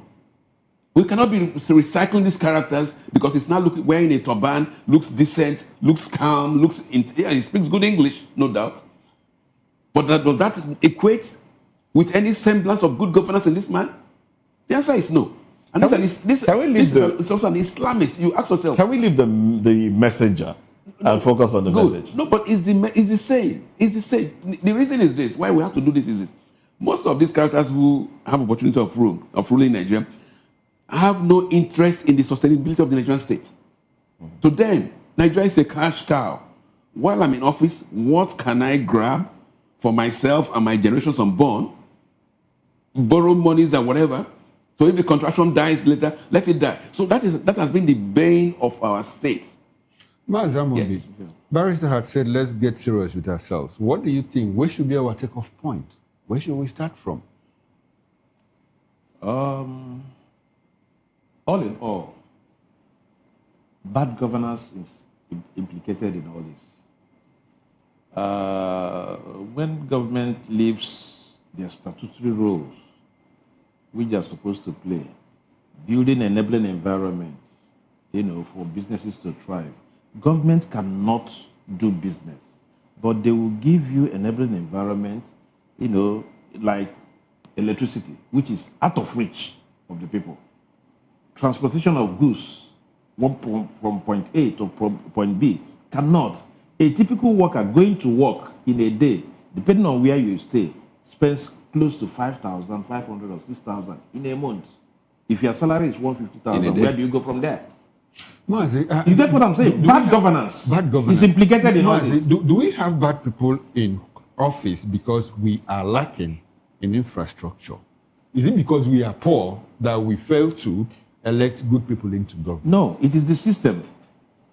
That is why some of us have advocated for, restructuring of the electoral system, sufficiently so that the leaders, the political elite, we know that the power resides with the people. Unless we do that, we are not doing anything. like what is playing out now, people, the leaders left insecurity, economy, and what have you. I'm talking about 2027. If they know that the power resides with the people, the decision for 2027 depends on the people. They will not do these things they are doing. Why must somebody come and tell you there is no vacancy here? Impunity. Mazi, how do we bring back the power to the people? Because originally power belongs to It takes a madman, in quotes, a mad leader to, re-engineer the process. Once you get a madman as a leader, he would stumble, but he knows where he's going. Restructure the electoral system that political leaders will fear the people, not people fearing political leaders. Political leaders will come here in your community and they terrorize you, terror in quotes, with their resources and what have you, and their paraphernalia of office and all that. But if they know that at the end of it all, they will come back to you and your vote will count, believe you me, there will be a turnaround. But as it is now, that it depends on who you know, political fathers and political sons and what have you, we are not going anywhere. Restructure this system, and if you ask me, the present crop of leaders will not do it. But we can get a Messiah. We can get a Messiah who will come and within 2 years do what other people have not done. And then the credibility of our electoral process will stand. That is the way to go. Otherwise, there's nothing we can do about it. Thank you. Because if you do not do what I'm saying, in 2007, you see all these people back again, whether through the front door or through the back door. Okay, thank you, Mazi Amobi. Mr. William, dear, do you think an individual can change the fate of Nigeria the way it's going?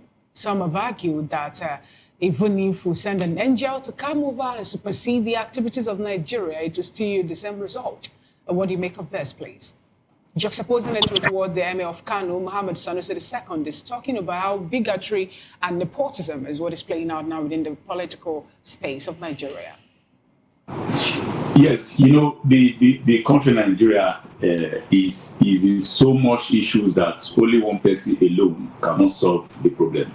It needs collectivity from all agency or government parastatals, and then it's just from one order that also coming from one man, and then also being enforced by different agencies. The president, for example, will give an order and say so things to be taken to the latter. All agencies involved must follow suit, and then once it is done like that, the country will start taking a very drastic form that will lead us to the promised land that we are hoping for. For saying that, okay, this issue of nepotism and tribalism is a problem. It's one of the issues that is eating us deep as a country. You must know that even if it's your man that is there, you don't need to just pack only your tribe, only your region, whatever it is to be in government and say, okay, let's come and enjoy for the period of years that will be in office and all that. And then when it's another person in the office, you are criticizing. When it's your own in the office, you are not criticizing, you are not protesting and all that. We must understand that this country belongs to nobody but belongs to everybody. We must all come together to make sure that Nigeria is in safe hands, Nigeria is working. It cannot because it's me and let it be my family also. Because this issue of saying that Nigeria is politicians turn government into family business. It is so. Whoever is there, you can imagine, yes, you are saying who is the first son, who is the first daughter. And then you are parading around with so much security and all that so much. People are supposed to be in active duty, protecting lives, securing our borders, and then make sure that we don't have all this unnecessary invading by bandits and all that.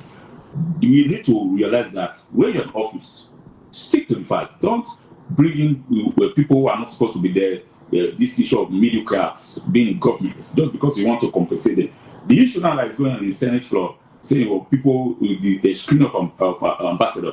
A particular man in that list is generating issues online on X, formerly as Twitter, that man should not be cleared for several reasons. But surprisingly, he will be cleared because it probably is a political compensation that are making statements provoking Nigerians and our youth. So please, we need to understand this fact that Nigeria as a country is not a effort.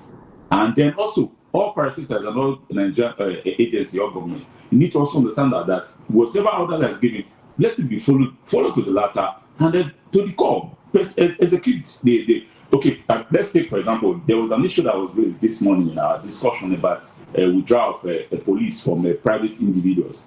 what is the stake of it? Is it being followed to the latter? No, it's not being fed. There are some people who are moving around with police escort and all that. So when an order is given and it's followed to the end, Nigeria will be in a better place. Thank you very much. Thank you so much, Mr. William Kemi Eda, for a submission. Some will say it doesn't really take one man, because we saw the president, he gave a directive and people are still flouting it. And this is how far we can go on today's VOP this morning due to press of time. We thank you, Maryam, a political and public affairs analyst and commentator, for being part of today's show. We sincerely appreciate Eze Eluche Esquire, attorney at law, and a public and political affairs analyst, and Edia Kemi Williams, political scientist, political public affairs analyst, member of the Advisory Council, Obedient Movement in South-South. Thank you so much, gentlemen, for being here. On behalf of the backroom staff, the producer of the show, David Edwin, the director, Manfred Mbere, the sound engineer, Paul Anebi, and also the bars guy, Is Kechiku, and a whole lot of person that produced this show in this way it is today. We appreciate you and the work you're doing behind the camera. I am Fina Okechukwu, and I will continue to tell us to work very hard for Nigeria will be great again. Endeavor to be patriotic. It begins with you. The change we're looking for actually starts with you and I. Bye for now.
What happens?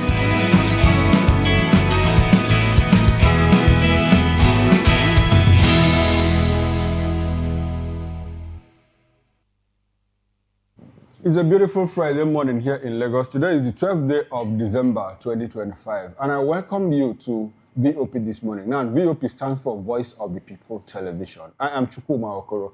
In the next 2 hours, we'll have a lineup of interesting and trending stories to share with you this morning. So come along as we get into it. First of all, global powers involved as terror, religious tensions, and mass killings underreported. That's coming from the Nigerian Senate. And when we move away from that, NSAS protest, Lekki Tollgate truth erupts again as Lai Mohammed denies massacre, says no one died, not even one person. That's coming from the former Minister of Information, Lai Mohammed. Well, in the State of the Nation, Sanusi reveals Nigerian politicians turn public office into family business. These are the major stories, but before we get straight into all of these, there are other interesting trending stories that we would like to weigh in on. Come along with us as we share this with you. Yes, of course. I am Moses Humphrey, and it's a Friday, so let's dive into a few other issues that we'll be touching on. Some Nigerians are also commenting on the president yesterday. Well, I think I should let Fina introduce herself before I dive into this conversation. Good morning to you, Fina. Good morning, Mo. Good morning, Chukuma. Good morning, and good morning to Amiable viewer watching us this morning. I'm Fina Okechukwu, I said already. Okay. Now, since that is done, let's get into the conversation. President Bola Tinubu's 2026-2028 medium-term expenditure framework and fiscal strategy paper has officially arrived at the Senate. Well, it has officially gotten to the Senate, marking the kickoff of the 2026 budget cycle and outlining the nation's revenue projections macroeconomic assumptions and spending priorities for the next 3 years. Well, this basically gives you the foundation on which the budget will be on. But the submission was overshadowed by heated drama during the screening of ambassadorial nominees, where Senators Adams Oshomole and Aline Dume clashed sharply over the appearance of former presidential aide Reno Omokri, one of several high-profile nominees asked to take a bow and leave in line with Senate's screening of the ambassadors, and what has become some sort of tradition now in the Senate. Well, the tense exchange briefly disrupted proceedings, adding political fireworks to an already significant legislative day, as lawmakers now face the dual task of scrutinizing the president's fiscal roadmap while managing internal rifts that continue to shape the upper chamber's power dynamics. Well, the presentation. Now, it's interesting that up until this time, the 2026 budget has not been presented. The budget itself has not been presented to the Senate. And meanwhile, we have rollover. I think we still have some spillover of 2024, and then 2025. We've not exhausted, the 2025 budget, and we are working with 2 or 3 budgets as well. It's really complicated. I mean, I'm not an economist, but all of this leaves one confused. But anyway, away from the medium-term expenditure framework presentation, which is the foundation on which the budget will be on, because with that one, they will look at the figures, look at what the oil price is, what the exchange rate will be, and then talk about what the expenditure should be when the budget is presented. I hope they have enough time to go through all of that. But what Nigerians are talking about now is this video that is playing on your screen. I'll leave you to watch it if you haven't seen it. I'll leave you to watch it, and then we'll come back and talk about what transpired yesterday at the Senate during the screening of Reno Omokri. On seat should take a bow, go as has been done since yesterday. Then if there is any other thing, the 5th person could also be asked to go. No, there's a motion already. Until you are called, you cannot shut me down. No, he's not talking to you. He wasn't talking to you. Let the chairman preside. He wasn't talking to you. 1 minute. These are people. Okay, go ahead. There's a motion on ground. You can either defeat the motion or let it survive. All right. So how come you have other people have spoken? Senator Adams, he wasn't. Go ahead. I have the authority of the chairman. Please go ahead. Chairman, you cannot exercise power that you don't have. You don't exercise. Chairman, I want to thank you, Senate leader, and my colleagues. I cannot be intimidated by people who go here and there. After all, we see people on television questioning this list. Please ask Mr. Chairman, sir. The procedure is that if there is a motion on ground, it should be seconded. If it is not seconded, it's dead. It's dead. So allow me to continue. Mr. Chairman, you have allowed me. Please protect me. Senator Adams, conclude. Your time is going. Conclude. All right. Mr. Chairman, I think I needed to speak on this in the public interest. With particular reference to the nominee, Reno.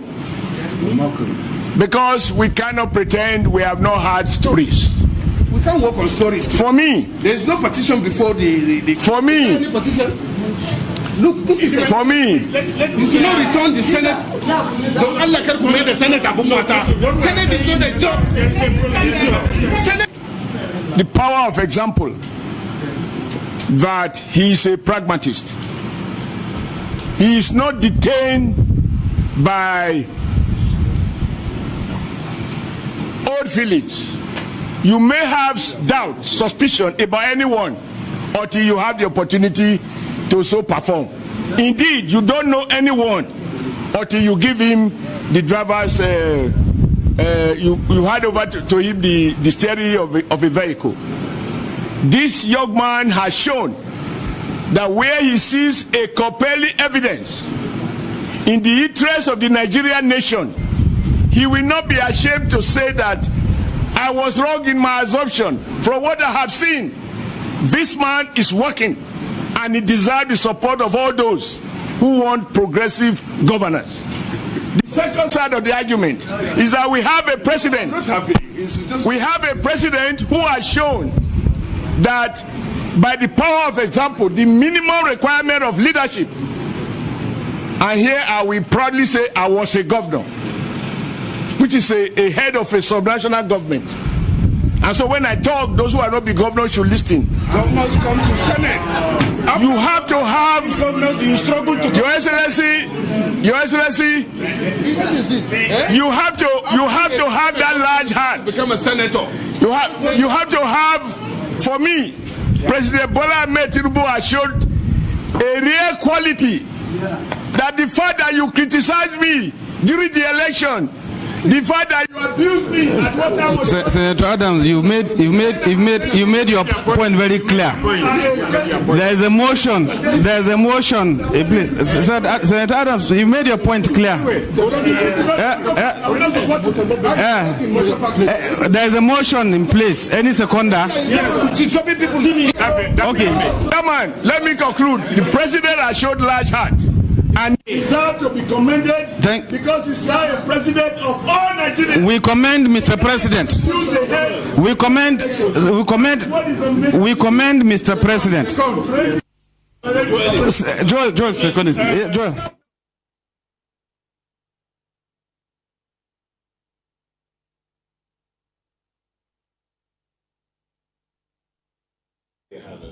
Heated debate at the floor of the Senate yesterday when the screening was going on. And Reno Omokri already causing ripples within Nigeria, even before stepping out there as ambassador. We don't know what country he'll be going to, but we know something. We know that some international observers have also reacted to his nomination as ambassador.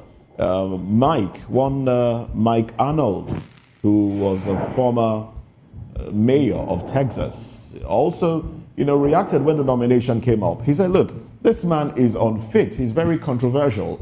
He said a lot of things. He's largely perceived as a propagandist. He's unfit. Now, take a bow and go. Well, if you want to react, reacting to what transpired at the Senate, I think Senator Adams Oshomole, who said he would not be bullied, was bullied eventually. Because when he started off, I felt he was going to oppose the bow and go, stance. But at the end of the day, he basically just said, look, the president is a pragmatist.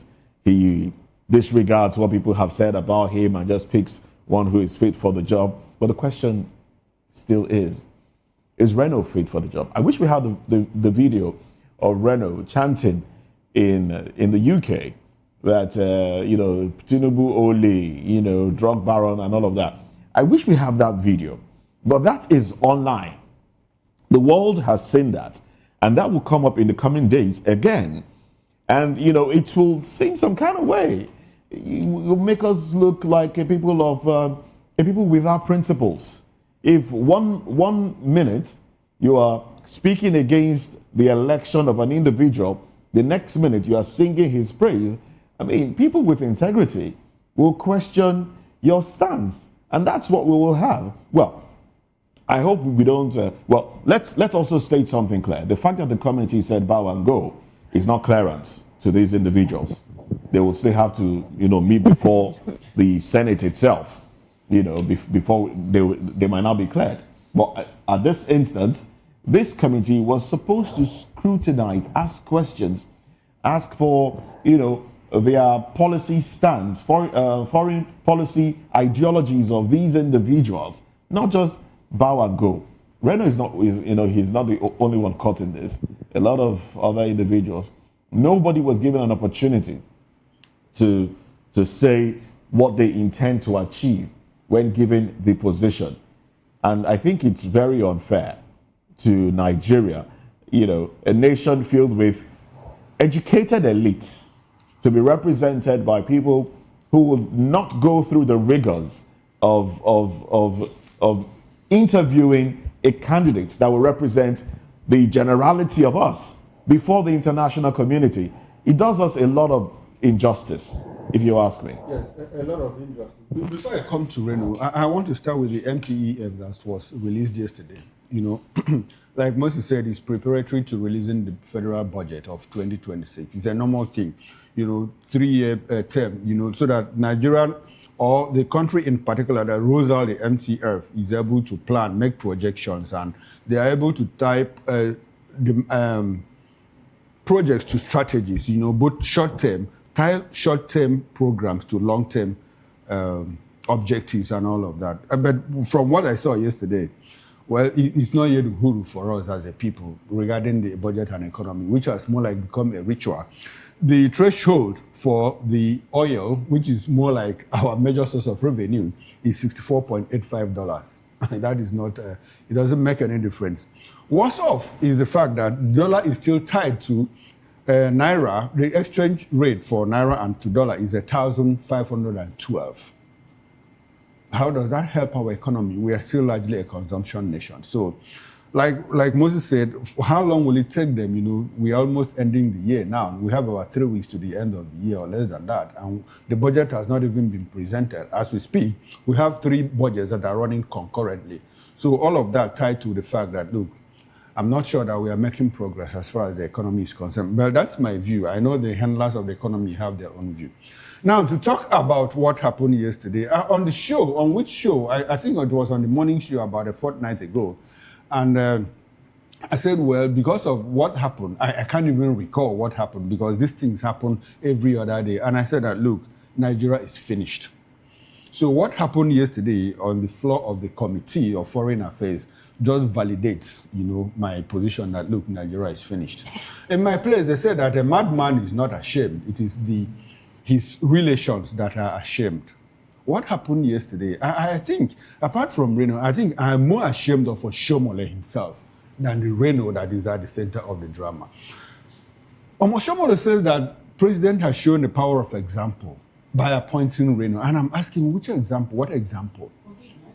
This is a man that mounted a campaign in London with a megaphone and said, Tinubu, Ole, drug log, and all of that he wrote that he forfeited. There was a forfeiture of $460,000 related to drug peddling and all of that.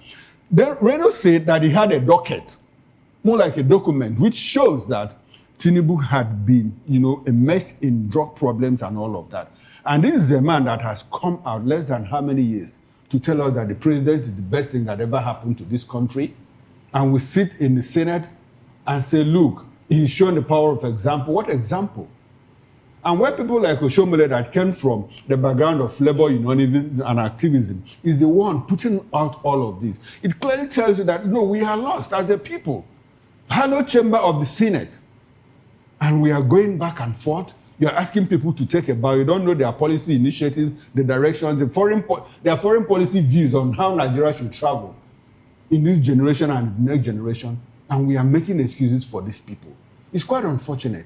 Like I said, I'm more ashamed of Oshomole himself than Reno Omokri. It's quite unfortunate for our people. I'm not ashamed of Oshomole. Neither am I ashamed of Reno Omokri. I'm ashamed of the person that put the name on the list too. Because that person is who gave us a talking point. And this speaks volume to how far people can go to find a way to compensate people or even those whom they believe will stand more like an opposition to them. Yes, that's the only thing I have to say. Because if you go to the bush and then you harvest ant-infested firewood, you're the one that call lizard and every other geckos too. A feast in your house. How do we have people who in one way or another have denigrated the person of the president, though before he was appointed or who he was elected, in the international space, make the list of ambassadorial nominee? That's the first thing to start with. So we cannot avoid or take out the person who gave his signature or sign that particular list first to start with before sending it to the Senate. Then the second thing I want to talk about is it's quite unfortunate that we have very important, the framework for the 2026 to 2028 expenditure on the floor of the Senate, and they have to merge, where we have to drop that first. This is the train that will move the country forward for the next 3 or 2.5 years. I'll have to drop it first off and then start looking at, nominees and all that, because I think those are more important than how Nigeria is to be pushed forward. It speaks volume to what we make of whenever I have a list. Our alternative for gone is like, we don't really do the scale of preference the way it should be. That is first thing I would say. My colleague in the studio have talked about how we have two budgets running. This is December 12, 2025.